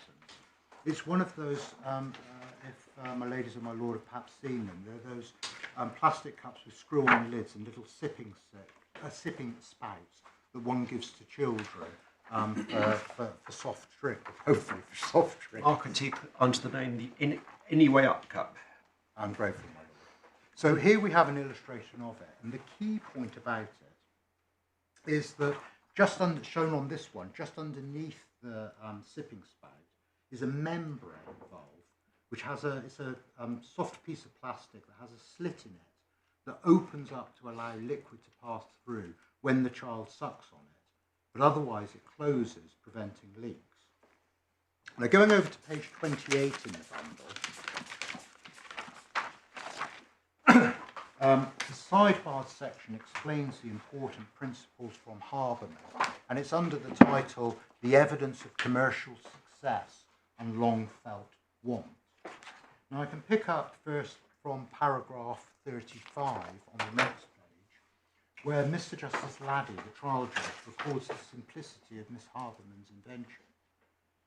He says in 35 that all of the raw materials were readily available, the slit valves were already in use in the particular trade, and the advantages would have been immediately apparent. Once the idea had been thought of, there was nothing holding anyone back. But then we turn back to the history, which is recorded in paragraph 33 and 34. The training cups had existed for years, but moreover, everyone knew that they leaked. 8 lines into paragraph 33, one gets over on the right-hand side. If one looks at the large number of products which were made available in display boards for the trial, it will be seen that numerous manufacturers made claims that their trainer cups were leak-proof or spill-proof. In many cases, such claims were at best optimistic. The industry as a whole appears to have wanted to produce spill-proof trainer cups. I can also pick up paragraph 36, the commercial success position. And picking up at line 3, the judge says, I can summarise my conclusions at the outset. Mrs. Haberman's product was cheap, simple, effective, and a remarkable commercial success. He explains towards the bottom of the paragraph, I accept that the first version of Mrs. Haberman's product was dull. Even Mrs. Haberman said it had unconsidered aesthetics. It had nothing to commend it visually. However, it was an enormous success. The only reason for that success was the incorporation of the simple slit valve. What we see from Haberman is an invention which appeared to the judge to possess all the usual characteristics of something which is obvious. All that had been done was to add a simple, common general knowledge valve to a known product to address a known problem. It is clear from what the judge says in paragraph 45 that but for the secondary evidence, he would have found the invention to be obvious. Now, what he looks at as secondary evidence is twofold, as I've indicated by the title just above paragraph 33. First, before the simple idea of the Haberman patent, there was a well-established, long-felt want for a solution to a known problem. The industry as a whole trying to produce spill-proof children's drinking cups. And then secondly, after the simple idea of the Haberman patent, there was a remarkable commercial success as the market responded not to the marketing puff, but to the quality of the previously unforeseen technical solution, which the judge found to be entirely due to the technical solution and not the other matters, such as marketing or makeup of the product. Such so-called secondary evidence of obviousness was sufficient to persuade the judge that what on normal principles appeared to be obvious could not have been, or it would have been done by somebody else before. So what then are the clear parallels to the present case? There was no suggestion that manufacturers had been making dual-outlet electric showers for years, but that everyone was putting up with huge swings in temperature change during changeover, still less that users were being scolded. The reality is nobody was making them at all. Nor was there any evidence that anyone was even commercially desirous of offering a dual outlet electric shower, but weren't offering them because they were technically unable to make them. Indeed, the judge records in the judgment at paragraph 113, Mr. Murray's evidence was that in all his time working for a major electric shower manufacturer, no one had ever asked him to design a dual outlet electric shower. Nor was there any evidence before the court of commercial success after the patent. To the contrary, the patent was applied for in 2008, published in 2010, but no one sought to say that this led to any new market for dual outlet electric showers. There was no evidence as to when, if at all, the patentee launched their own product, and my client didn't launch its Durelec range until some 12 years later, 2022, years after the publication of the patent. And even then there was no evidence about how successful my client's product has been. So the only actual parallel with Haberman is that there is a simple, apparently technically obvious invention, which, absent the combination of long-felt want and commercial success, should be seen as not involving a technical step. So coming back to my Lord Justice Arnold's question, so what was the problem that the judge is talking about in paragraph 126 that was said to be part of the CGK? It can only be that in electric showers you must not block or restrict the water flow. But that wasn't causing a problem for anyone. Contrary to what the judge says in the middle of paragraph 126, that isn't a problem that had been put up with in the electric shower market for decades. And it's impossible to determine what she really has in mind. All the judge can apparently mean is that dual outlet electric showers didn't generally exist before the patent, but that isn't the same as there being a problem which everyone had put up with for decades. Still less, unlike in Haberman, do we have the industry struggling, trying to make the relevant products, but repeatedly failing. And as a matter of procedure, and it isn't quite important this, my learned friends specifically and expressly disavowed any long-felt want or commercial success case, the combination of which is crucial for a finding of non-obviousness on the principles of Haberman. So the whole clear... So can we just show us that? I mean, I'm not doubting it, but I think since you're placing quite such strong emphasis on it, we should see it. Your Lordship is right. My learned junior is just assisting me.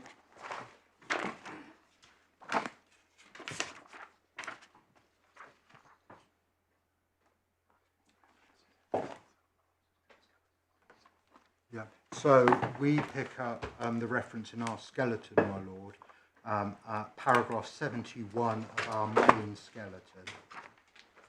At little a, we say the respondent had not pleaded and expressly confirmed that it didn't advance any case of long-felt want or commercial success, and we quote, "We have no case of commercial success of long-felt want," and that's a quote from the transcript, which you've then got in red the bundle reference to it. Okay, thank you.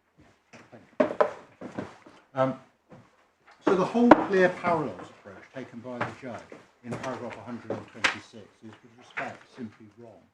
It's not supported by any of the relevant evidence, and proving the relevant conditions have been specifically disavowed by my learned friends. Now, as such, there was nothing to rebut the technical evidence that once one was commercially interested in offering a dual outlet electric shower, the skilled person would be able to make one without difficulty and without taking an inventive technical step. And patents are about technical solutions to technical problems.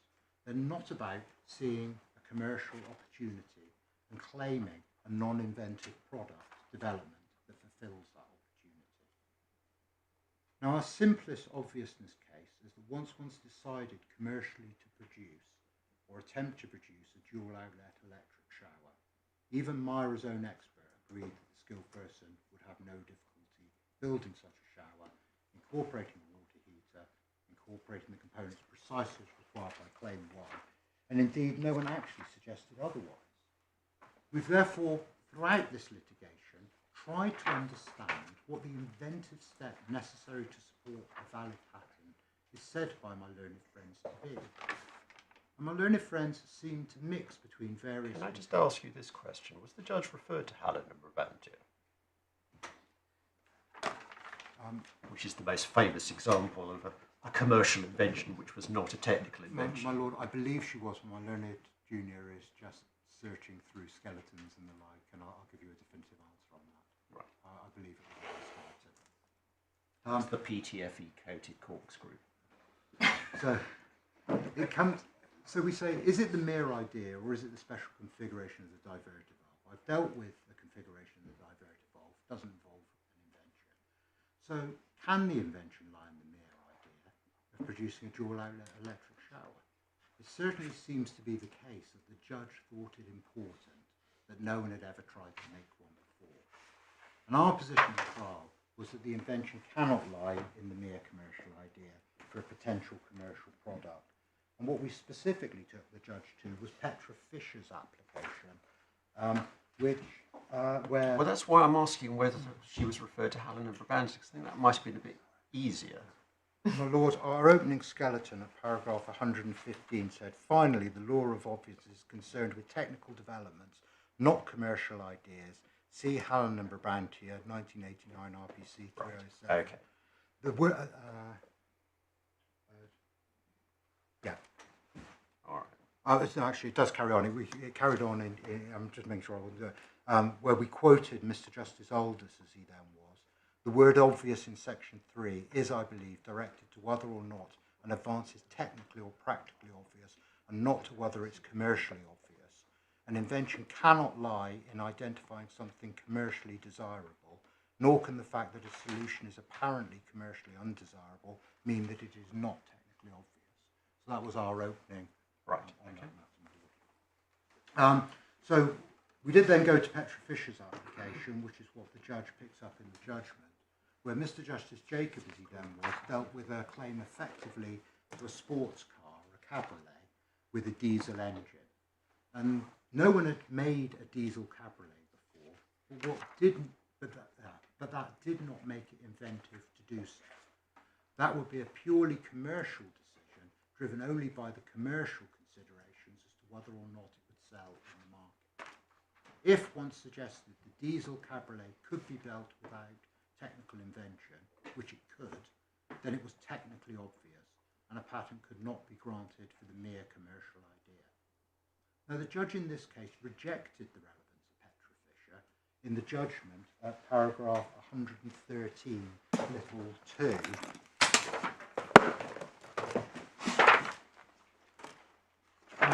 Which is... 146. I'm grateful, my lady. 113, little 2. Explaining that unlike Petra Fisher, there's no evidence in this case that a commercial decision was taken not to produce a dual outlet electric shower based on concern about reception in the market. But that's not the point, and it's not the point that Mr. Justice Jacob, as he then was making in Petra Fisher. The judge misdirected herself as to Petra Fisher. That case did not turn on there being positive evidence that the idea had in fact been considered and rejected on commercial grounds. Mr. Justice Jacob's reasoning was that there was no technical step involved, and whether or not it was a good commercial idea, one way or another, was irrelevant. And that's in the Authorities Bundle, tab 1, on page 9. The judge here was wholly wrong as a matter of basic principle to think that patent law grants monopolies to mere commercial ideas unless the defendant, my client, can prove that the commercial idea had been rejected as not being worth it. The judge at 113 sub 2 at the end also says that in Petra Fisher there was no evidence of any technical prejudice against the idea of a diesel cabriolet. She says that in this case there was technical prejudice in that mixer showers and electric showers are fundamentally different in principle, and there was a different mindset required. Now, I'll take the evidence as it is that mixer showers are different to electric showers, but that evidence isn't technical prejudice against making a dual outlet electric shower. At its highest, it is that there are different product lines for different markets. But so what? Technical prejudice against an approach is quite different to a mere idea for an approach. And Lord Justice Jacob rightly pointed out in Pozzoli, which we've quoted in our skeleton of paragraph 81, is the oddity is that you can't have a technical prejudice against a commercial idea until you've had the commercial idea. Technical prejudice occurs where the skilled person has the idea but thinks, rightly or wrongly, that there is some technical impediment to achieving it. So in the present case, the contention would be something like the skilled person has the commercial idea for a dual outlet electric shower that says, no, I can't make that because. But no such belief or prejudice was ever alleged, let alone proved. That simply didn't occur. Both experts accept that once you've had the commercial idea, the skilled person has no technical objection to doing it and no technical problem with implementing it. There was no prejudice, be it a matter of mindset or anything else. Now, standing back, as we have, looking at what the judge did on obviousness, we do say that with the assistance of my learned friends, much of this section of the judgment on obviousness is a mix of passing reference to a wide range of patent concepts which need to be properly understood and carefully applied if they're to be relied on to save an otherwise obvious patent. And examples are mindset, technical prejudice, long-felt want, commercial success.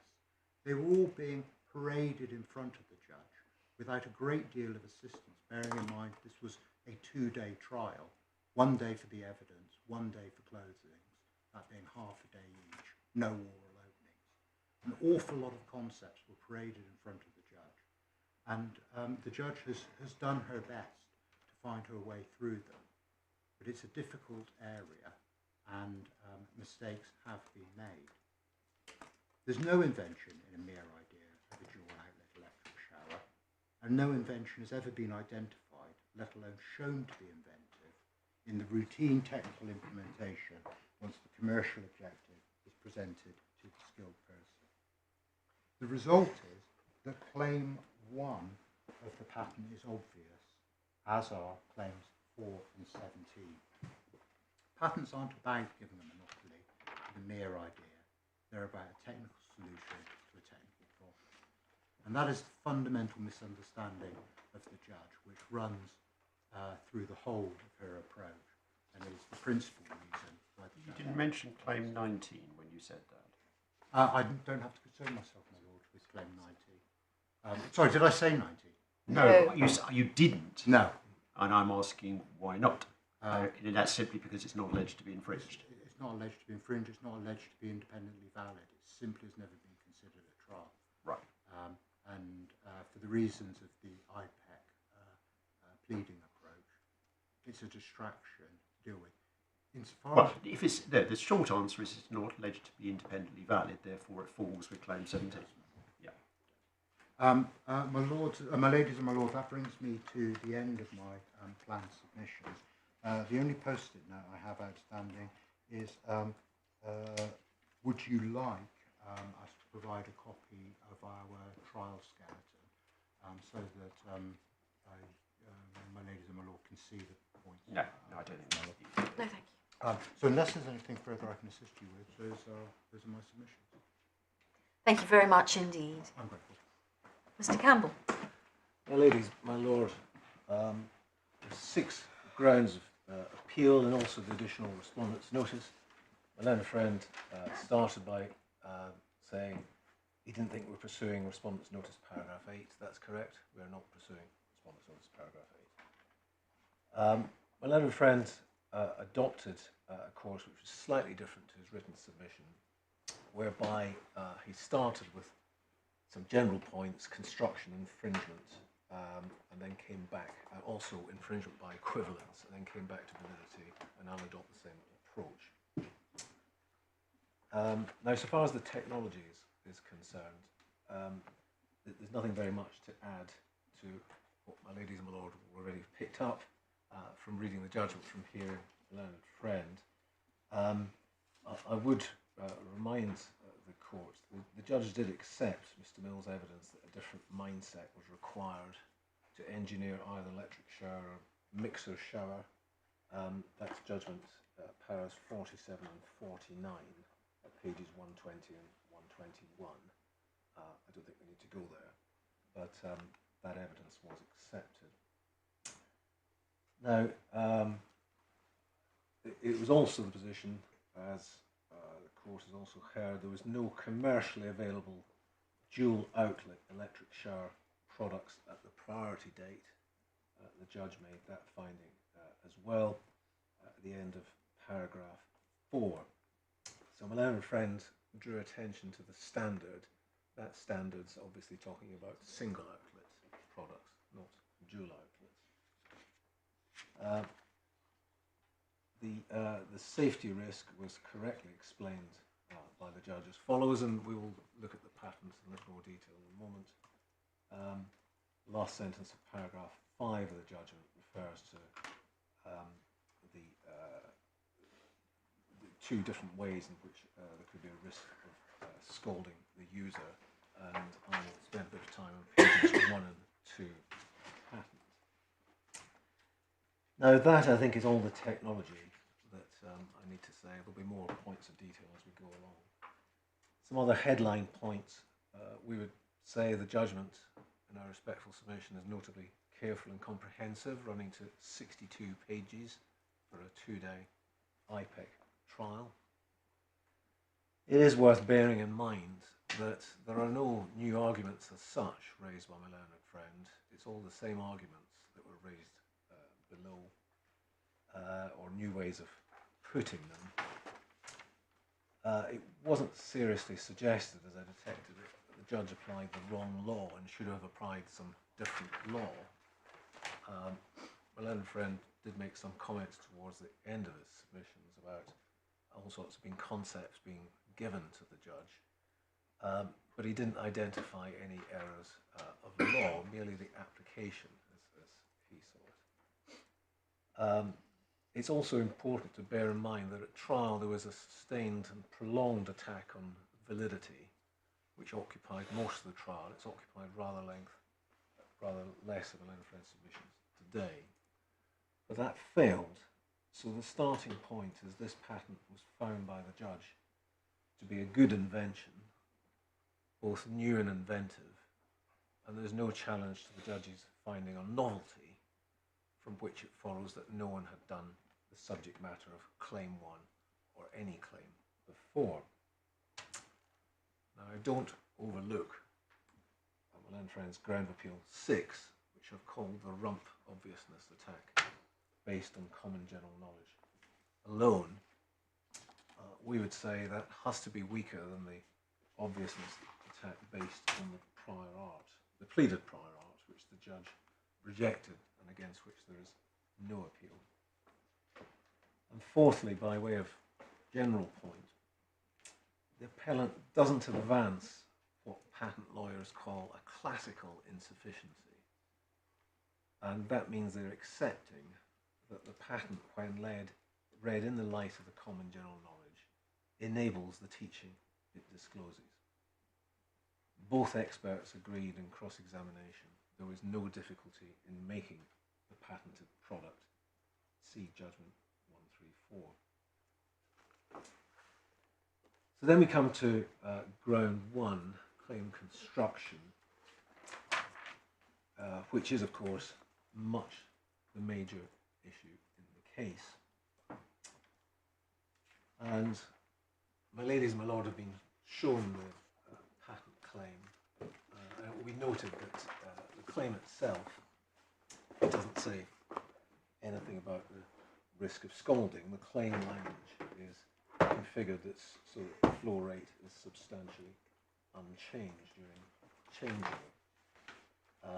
It may be helpful to have the patent open at this point and go into it shortly anyway. It's supplemental bundle, tab 1, page 19, like the learned friend will use.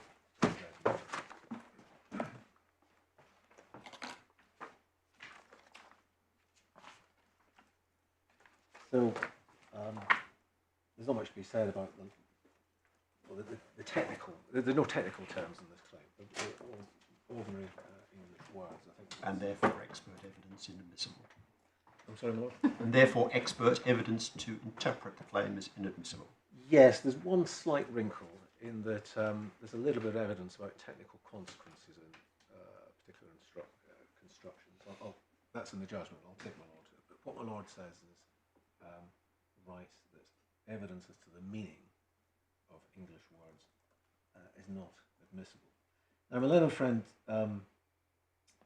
didn't take my ladies and my lord to any of the law on the construction of patent claims.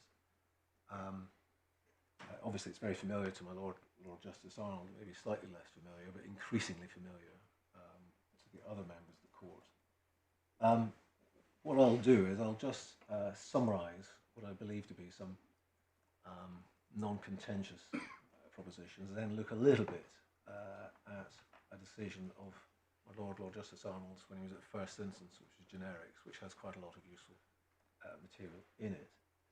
But starting with what's often called the purposive approach to the construction of patent claims. What this means is explained by Lord Hoffman in Kieran Amgen as long ago as 2005. Purposive construction doesn't mean that one is extending or going beyond the definition of the technical matter for which the patentee seeks protection in the claims. The question is always what the person skilled in the art would have understood the patentee to be using the language of the claim to mean. I've just read out from Joint Authorities Volume 1, Tab 3, page 55. But to emphasise, the question is an objective one. It's what the person skilled in the art would have understood the patentee to be using the language of the claim to mean. And that purpose can be ascertained from the description and drawings. Now, the only thing I would add to that, and this takes us to the decision I promised I'd take just a moment ago, it's my Lord Justice Arnold's decision, generics and Yeda. And if my ladies and my lord would take Joint Authorities 1, Tab 6,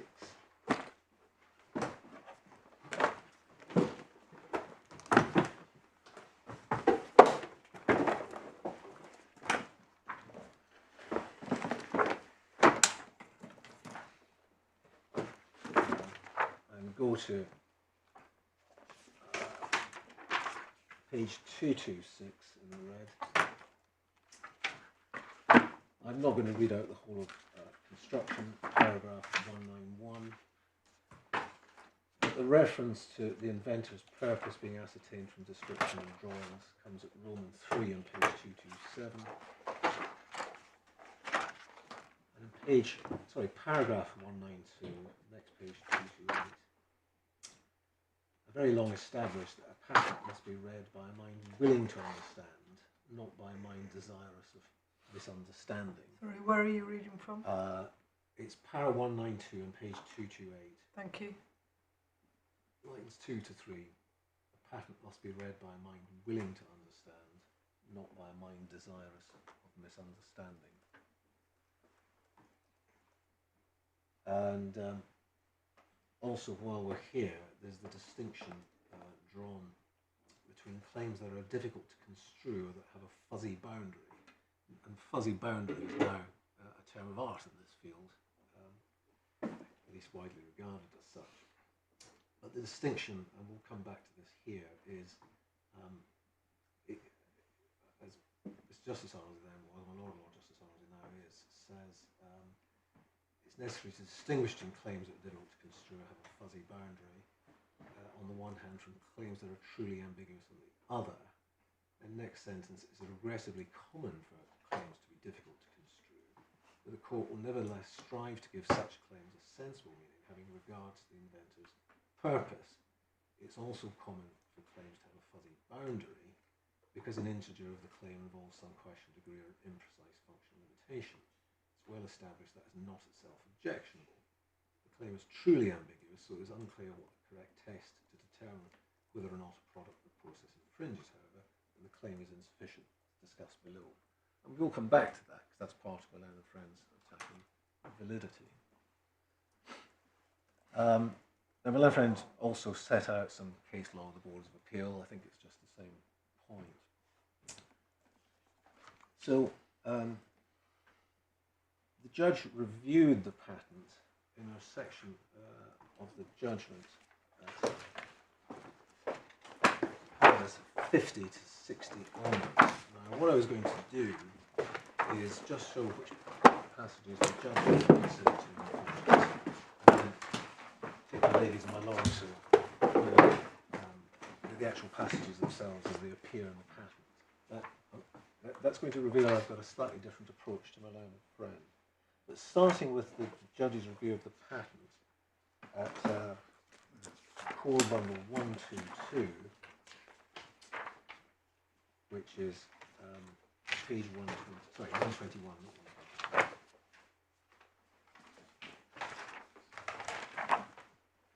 Now, just above that, there's one of the references I gave about the different mindsets. But going on to what the judge says is important about the patent, she draws attention to the title, 50, draws attention to pages 1, 2, and the top of 3 over pages 51 to 55. And these are the passages I'm going to take the court to so that the court can see it for itself. And then there's a section which deals with various preferred embodiments, which are perhaps less important. And then paragraph 60, there's a passage that my own friend did go to, where the diverter valve is described, and there's a quotation set out at paragraph 60. So we see what the judge has done is she looked at what I would respectfully say are entirely the correct parts of the patent, and my learned friend didn't take you to any other parts of the patent with the suggestion that they were relevant to the issue of construction. So if my ladies and my lords still have the patent open, if not, I could invite them to take the patent. And it's sub-bundle tab 1. And page 3 in red sets out the title, the title page, title ablutionary installation. It's not disputed that ablutionary refers to washing one's body or part of it, so showers are therefore a prime example of an ablutionary installation. We'll see the claims don't use this word, but right from the beginning it's clear what the patent is addressing. And if my ladies and my lord go to page 8 of the bundle, the title is then repeated. And it says, I'll just read out, this invention relates to ablutionary installations for washing and more especially to ablutionary installations for showering. The invention has particular application to shower installations employing instantaneous water heat to provide a source of hot water on demand. Now the next paragraph is talking about the known shower installations. Now we know that so far as dual-out is concerned, there are no dual-out electric showers. So it's talking about the prior art. And in particular, it's talking about known shower installations employing the instantaneous water heater. And it's really simple concepts. The heat is supplied by electric heating elements and the water flows over it. And there's an increase in temperature dependent on flow rate and power input. No surprises thus far. It then says maintaining the required flow. That's something you want to do. Maintaining the required flow for a selected water temperature while the heating elements are energized is desirable to avoid any sudden unexpected change in temperature, especially an increase in temperature that may give rise to a risk of scalding. Now, my learned friend draws attention to the especially, and that's fair enough, the word is there. But apart from the else, the user might well want to avoid a sudden decrease in temperature, which is not very pleasant for the user. Possibly, yes. That's not mentioned here, but that may well be right. But the reader would understand that. Yes, wouldn't they? I'm not disputing that. I was just saying it's not written here, but I'm not disputing that for the moment. It's also desirable to avoid an interruption to the flow where the heating elements are energised. This may result in a rapid increase in temperature of water in the tank, which may vaporise the steam, giving rise to a risk of the tank rupturing to release the steam, with a constant risk of scalding. So the risk of scalding is mentioned twice in this short paragraph on page 1. And it's two different ways of getting the risk of scalding. One is the what you might call the mere increase in temperature, and the other is, well, it may rupture, release steam. That's the risk of scalding, but it's the risk of scalding both ways. And then paragraph 2, for these reasons at least, the non-shower installations, and again these are talking about the single outlet instantaneous heaters, employ an uninterrupted flow path and so on and so forth. And then it goes on to say, the present invention has been made from a consideration of the foregoing and seeks to provide an instantaneous water heater, that's the first thing, and a shower installation, that's the second thing. Shower installation employing an instantaneous water heater that mitigates some of the disadvantages above mentioned. So the reader would say, well, what are the disadvantages above mentioned? And there's a limited number of candidates. But respectfully say this must either mean or at least include the risk of scalding. There are two mentions. I mean, it says mitigate some of the disadvantages above mentioned. The only other contender would be the sudden unexpected change in temperature. But it's not saying we exclude scalding, certainly. Why would it solve, or at least mitigate, some of the disadvantages above mentioned? Well, then just before you get on to that, you accept that one thing else that could be referred to as the sudden unexpected change in temperature, e.g. the one I postulated, a sudden drop in temperature. Sudden drop. Yes, I think I have to accept that. Yes, that's fair enough. Okay. I mean, it's not described. Well, actually, I push back on that slightly with respect, my lord. It says some of the disadvantages are above mentioned, and the drop isn't above mentioned. But you accepted that the reader would understand that any sudden unexpected change in temperature would include a sudden drop. Well, with respect, I'm not sure that's quite right. I mean, the reader would understand that if you're talking about an unexpected change in temperature, that could be up or down, yes. I don't think the reader would actually understand this paragraph to be talking about that. No, that's a reference back to the paragraph at the foot of page 1. Yes, but that was what Desirable to avoid any sudden unexpected change in temperature, and you accept that would be understood to include any sudden drop, because users don't like to be frozen when they're in the shower. Well, with respect, again, I'm not quite sure. I don't see how the... My lord might be right. That, particularly when it says especially an increase in temperature, which confirms what would naturally think, namely that the part of the sentence before the comma is more general. Yes, but that's not... this says especially an increase in temperature that may give rise to the risk of scalding. In other words, one that is so high, it gives rise to the risk of scalding. But it's not entirely clear how... So your submission is that in line 21, when we see the words unexpected change in temperature, the skilled reader understands that as meaning increase. Well, yes, because it says while the heating elements are energised. No, it doesn't. Yes, but so what? Yes. While the heating engines are energised, if you've got a sudden increase in the flow rate at constant power, the temperature will drop.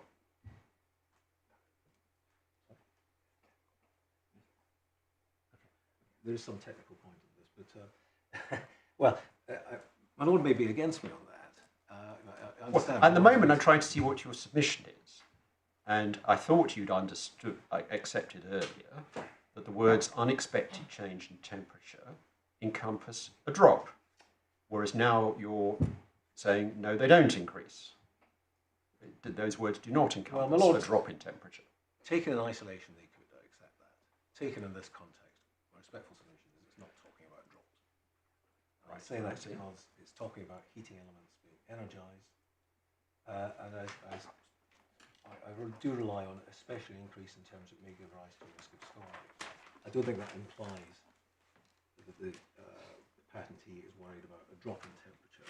I think that implies they're just worried about a rise in temperature, which is so high it gives rise to a risk of scalding.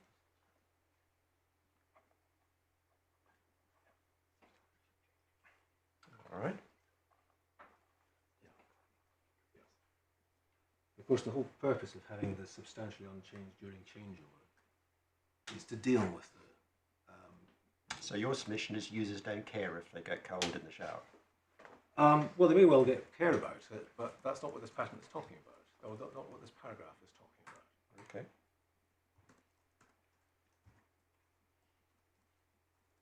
Yeah, I mean, go further than that. This paragraph is not talking about a flow rate substantially unchanged during changeover, which suddenly gives you a cold blast of water. I don't see any reason why it would be read in that sense. So when we look at claim 1, flow rate is substantially unchanged. That's only concerned with decreases, it's not concerned with increases.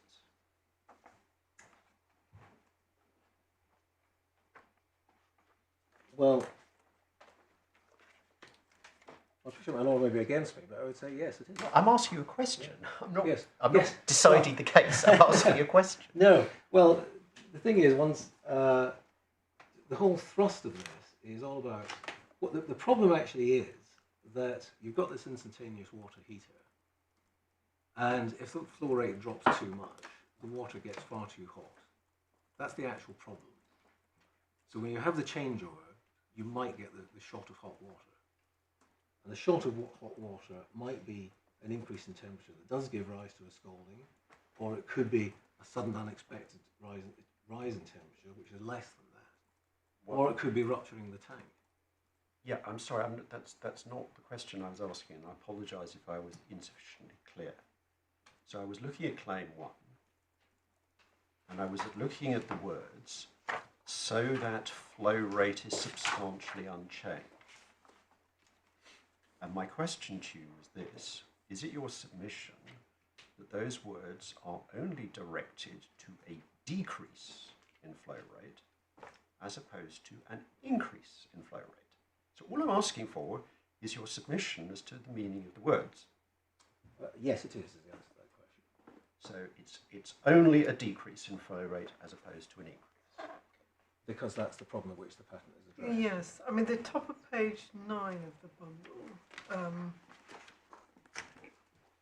may assist on that, because it's describing, in a sense, describing a problem of blockage that may reduce or interrupt flow. Yes, I'm grateful to Lady Justice Falk. That's what I'm saying. The patent is addressed at the heat That's the point I think you're making. Yes. So this passage will be read as not talking about different things in different paragraphs, but the same thing at each stage, which is the rise in temperature due to the reduction in flow rate.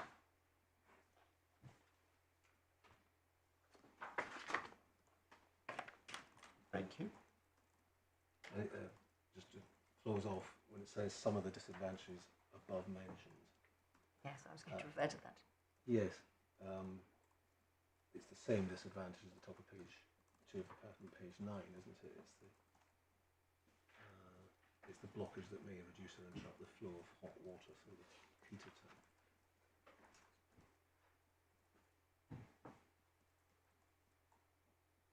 Now, that is pages 1 to 2. There's also a little bit later on. I don't know if I did go to this. It's page 17 at the bottom.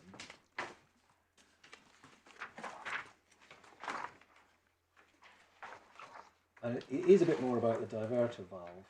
I have to be a little bit careful about this passage though, because it says the diverter valve is preferably configured so that during the changeover from the handset 4 to the showerhead 6 and vice versa, the flow to one output gradually reduces as the flow to the other outlet gradually increases. Now, preferably indicates, well, this isn't necessarily what's claimed, and the wording actually is different to what's claimed. There's nothing about gradual reduction or gradual increase in claim 1. And in the next sentence, in this way, the diverter valve 8 cannot be positioned to prevent water flow. Just pausing there, that's actually a requirement for claim 4, not claim 1. I believe my Lord will see that on page 19 on the next page, what the claim 4 is. So it seems to be talking about claim 4 rather than claim 1 in this passage. But moving on, as a result, if the diverter valve 8 operates to select a different outlets while the shower is in use, the water flow is maintained to prevent a sudden unexpected increase in temperature of the water delivered from the water heater 2, which could otherwise occur if the water flow is reduced or temporarily interrupted during the changeover. Also, maintaining the flow prevents water in the heater tank being rapidly heated and changing to steam, causing a sudden increase in pressure sufficient to rupture the heater tank, which would otherwise occur if water flow is interrupted. In this way, the risk of a user being scalded by discharge of hot water from a spray fitting or escape of steam from ruptured water heater tank 2 is reduced. So again, it's talking about the same concepts as it mentioned on pages 1 to 2. Certainly, claim 4 is a subset of claim 1, and the words substantially unchanged. They appear in claim 1. They're not repeated in claim 4, but claim 4 depends on any preceding claim, so they notionally appear in claim 4. But be that as it may, there's a consistent teaching throughout the patent that we would respectfully say, well, the purpose of the patent is throughout expressed in terms of, in particular, reducing the risk of scalding. Now, it does talk about the sudden increase in temperature of water, which could otherwise occur, but that's much less severe. That might be undesirable to the user, but that wouldn't have the risk of scalding associated with it. Now, these, in my submission, are the important passages when you're trying to work out, well, what does the patentee mean when it says flow rate is substantially unchanged? Now, the judge deals with construction at para 64 of the judgment. And Lord Justice Arnold correctly pointed out construction matters for the court. The court's not bound by the judge's respective constructions. In order to understand the judge's approach, it is important to understand what constructions were put forward.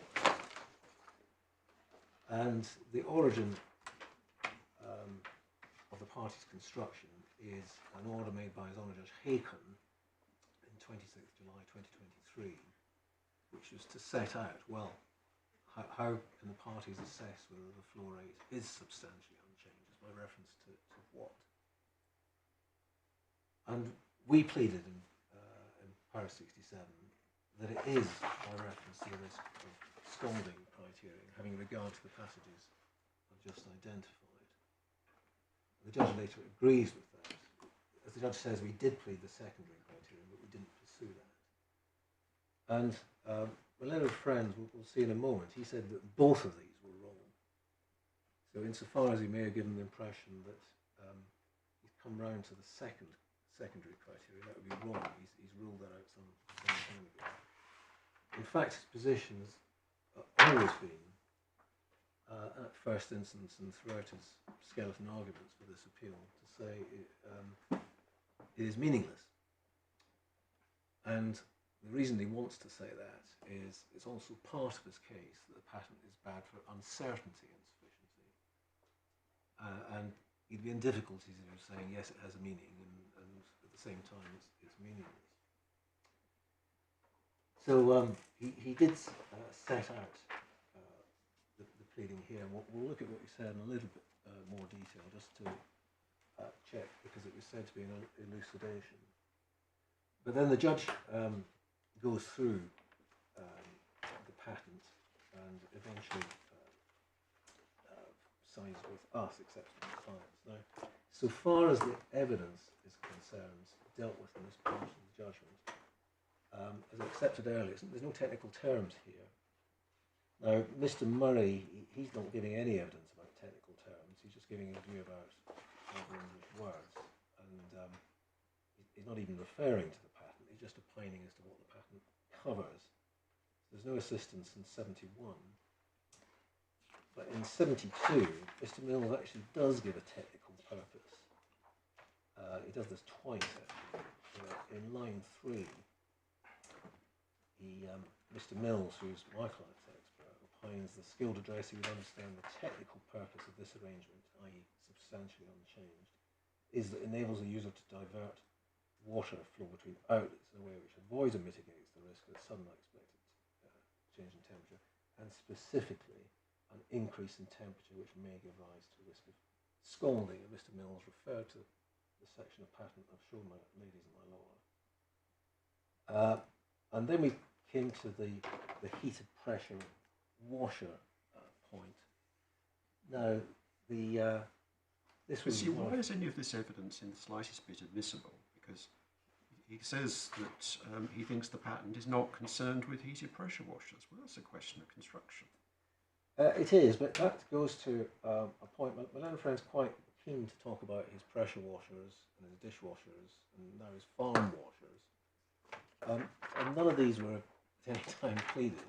So what? Well, had they been, Mr. Mills could have said, well, that's a bad example because why does a hot water pressure washer have a diverter valve at all? Why does a dishwasher have a diverter valve? Why does a farm thing?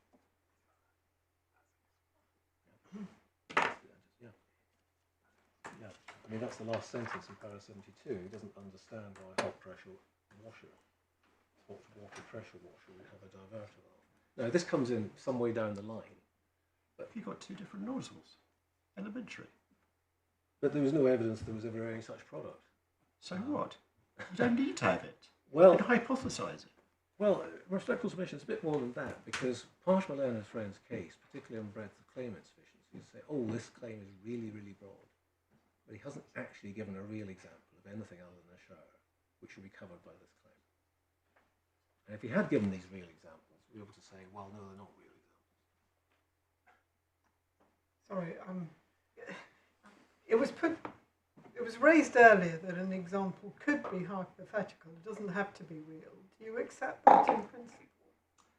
Well, if it's realistic hypothetical, yes. Dishwasher sounds to me quite realistic. Well, the dishwasher is a realistic example. There are such things as dishwashers. Yes, also one that focuses on washing the bottom rather than the top, for example, on Yes. one setting. So, But do they have diverter valves between the hot outlet? I'm not sure that was the I study. don't know. Well, But my question was actually whether you accept that you can use hypothetical examples, because I'm not sure you are. well, as I say, it has to be a realistic example, not. But by that, presumably you mean it's one that you can actually flesh out. And in the dishwasher example, I get the impression that what you're saying is you can't rely on a hypothetical or any dishwasher unless you can also say, and it quite clearly uses a diverter valve to go from one, either one setting to another or one part of the program to another.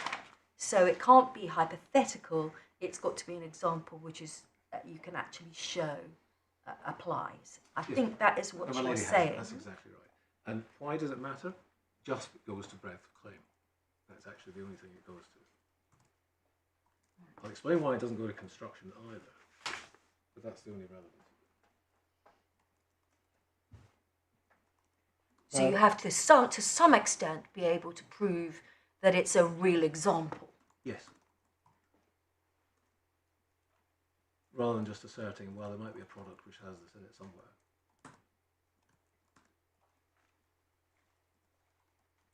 Now, I was going to show a lady, my lord, this. So how does a patent claim for a new product ever get infringed?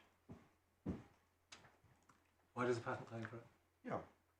We have to construe the claim I assume you would accept, without reference to issues of validity or infringement. Yes? Yes. And the claim may be infringed by a device which is invented, let us say, 10 years later. That's Yes? true. But again, we're talking And about... so, as at the date, there would have been no real example of such a device. Yes. So how does it get to be infringed? But, well, the words themselves don't change the meaning. Right. I think what I'm pushing back is the idea that something invented 10 years later can change the meaning of the words used 10 years previously. That's the point I'm not accepting. Indeed. That's not a problem. But I can easily accept that something invented 10 years down the line might infringe. So the fact that the example that's used to test the hypothesis on interpretation of the claim doesn't exist cannot be an objection, can it? Well, with respect, yes, it could, because in this example, it certainly wasn't part of the common general knowledge at the time, was it? But I was putting the post-invented Yes. system to see what the meaning of words were at the... No, the meaning of the words don't change, but you test the meaning by reference to a construction, that is to say, a piece of apparatus, which doesn't exist as at the filing or priority date of the patent. And that has to be admissible, because otherwise you couldn't infringe, as I think you accept. Yes, So well, therefore, how can it be wrong, which is your submission, to test the meaning of the words by reference to a putative future infringement? well, it has to be something that is within the common general knowledge of the skilled addressee at the time of reading. Why? Because the infringement may not be common general knowledge, as you've accepted. The infringement may be a brand new invention 10 years later. It can still be within the scope of the claim. Well, if I was putting that one can put hypothetical but worked out examples to test the limits of the claim, I would accept that proposition, yes.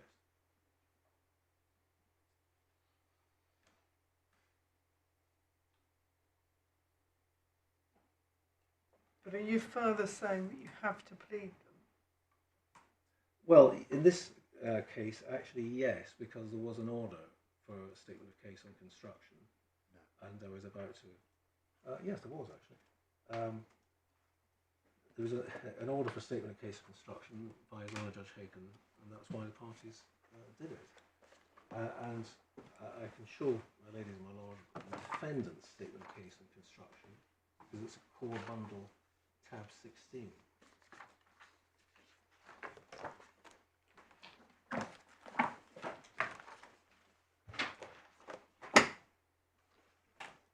paragraph 1, this is the defendant's statement of case of the meaning of the requirement of claim 1 of the patents, and then it's set out, which will address in particular the criteria by which the skilled person can assess whether the flow rate is substantially unchanged, as required by paragraph 2b of the order of Judge Haken, dated 26th July 2023. So they did have to set out the statement of case, and this is it. And what they say in 2b, at the top of the next page, is claim 1 is not limited to instantaneous water heaters used for any particular purpose, and includes instantaneous water heaters suitable for use for multiple purposes. So is it your submission that that plea was defective because they didn't exemplify the multiple purposes? It is, because they didn't give us specific examples, the one that we could say that's a bad example. Right, and did you ask for further information in respect to No, we didn't, because we took a pleading point at trial and were successful on it. The judge held we were right. It hadn't been pleaded. Right. There's no appeal from that. But just going back to para 2, we'll look at para 6D1 and 17A and B in the defence and counterclaim, but this was the elucidation of the defendant's position. Now, A is any construction of the claim substantially unchanged, necessitating consideration of the purpose for which the water heater is used. A change in flow rate, which would be considered to be substantial in one use context, may not be substantial in a different use context. So the elucidation here is you've got the first undefined context in which the flow rate would be considered to be substantial. So it's clear enough in that context, it would be considered to be substantial. And then the second undefined context in which the flow rate may not be substantial. Now, this elucidation doesn't say the meaning is different between the two contexts. It just says it may be different between the two contexts, but not what the meaning actually was. And then 2b, which we've looked at, includes instantaneous water use suitable for use for multiple purposes. Yes. Again, doesn't say what the words mean or what the purposes are. And then C, it's not possible to ascribe a consistent and objective meaning to the term. So that was my learned friend's position throughout the skeleton arguments for this appeal as well. He said it is not possible to ascribe. Yes, and he's maintained that this morning. Yes, he has. So the task for the judge then was to decide. Can we look also at paragraph 3, please? Yes. He says it would be wrong, or they say, it would be wrong to construe claim 1 by reference to risk of scalding or sudden expected increase in temperature. Those are the two criteria you were then arguing for. Because the instantaneous water heater of claim 1 is not required to be used for heating water which will come into contact with skin. So they're plainly there saying, are they not, that this claim is not limited to applications involving contact with skin. Well, they're saying that, yes, but they're not saying what consequences follow from that in terms of meaning. But they're only being required here to set out their case on the interpretation of the claim. Is it your submission that this is in some way unclear as to what their case is? Well, when it seems to me at the moment it's perfectly clearly saying this claim is meaningless. Yes, exactly. That is what they're saying. They are saying it's meaningless. Right. Which I respectfully criticise. Well, that's not the mind desirous of understanding, is it? Okay. They haven't looked at pages 1 and 2. They may have looked at, but they haven't fully appreciated. But I thought the subject we were debating, and I apologise if I'm at cross purposes with you, in which case it's my fault. I do apologise. But I thought the question we were debating was whether they had failed to make it sufficiently clear that they said that claim 1 wasn't limited to showers, or indeed anything to do with skin at all.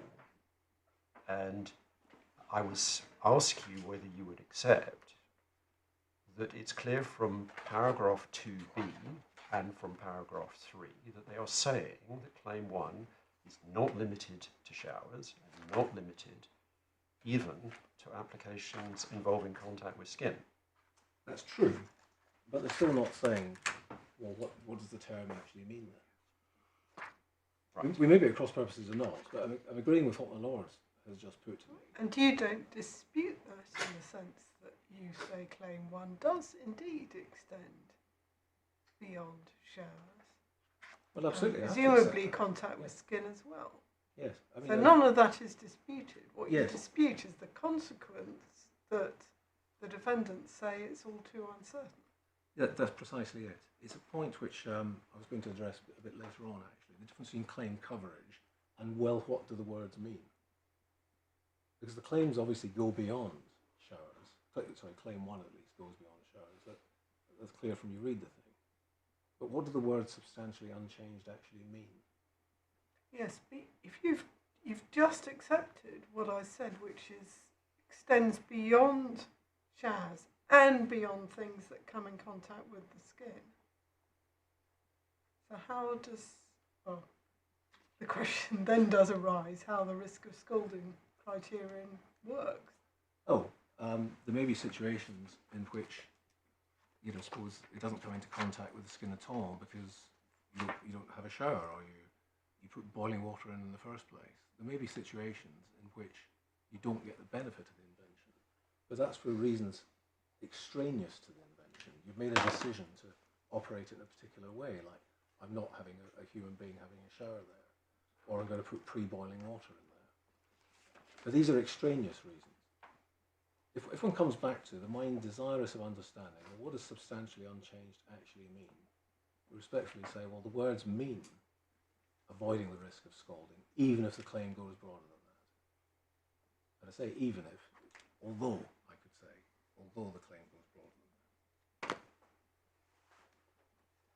one does have to give a meaning to the words which are used in the claim. And that meaning has to be a purpose of one, derived from the drawings and the description. And there's nothing else suggested to be relevant apart from the passages to which have drawn the court's attention.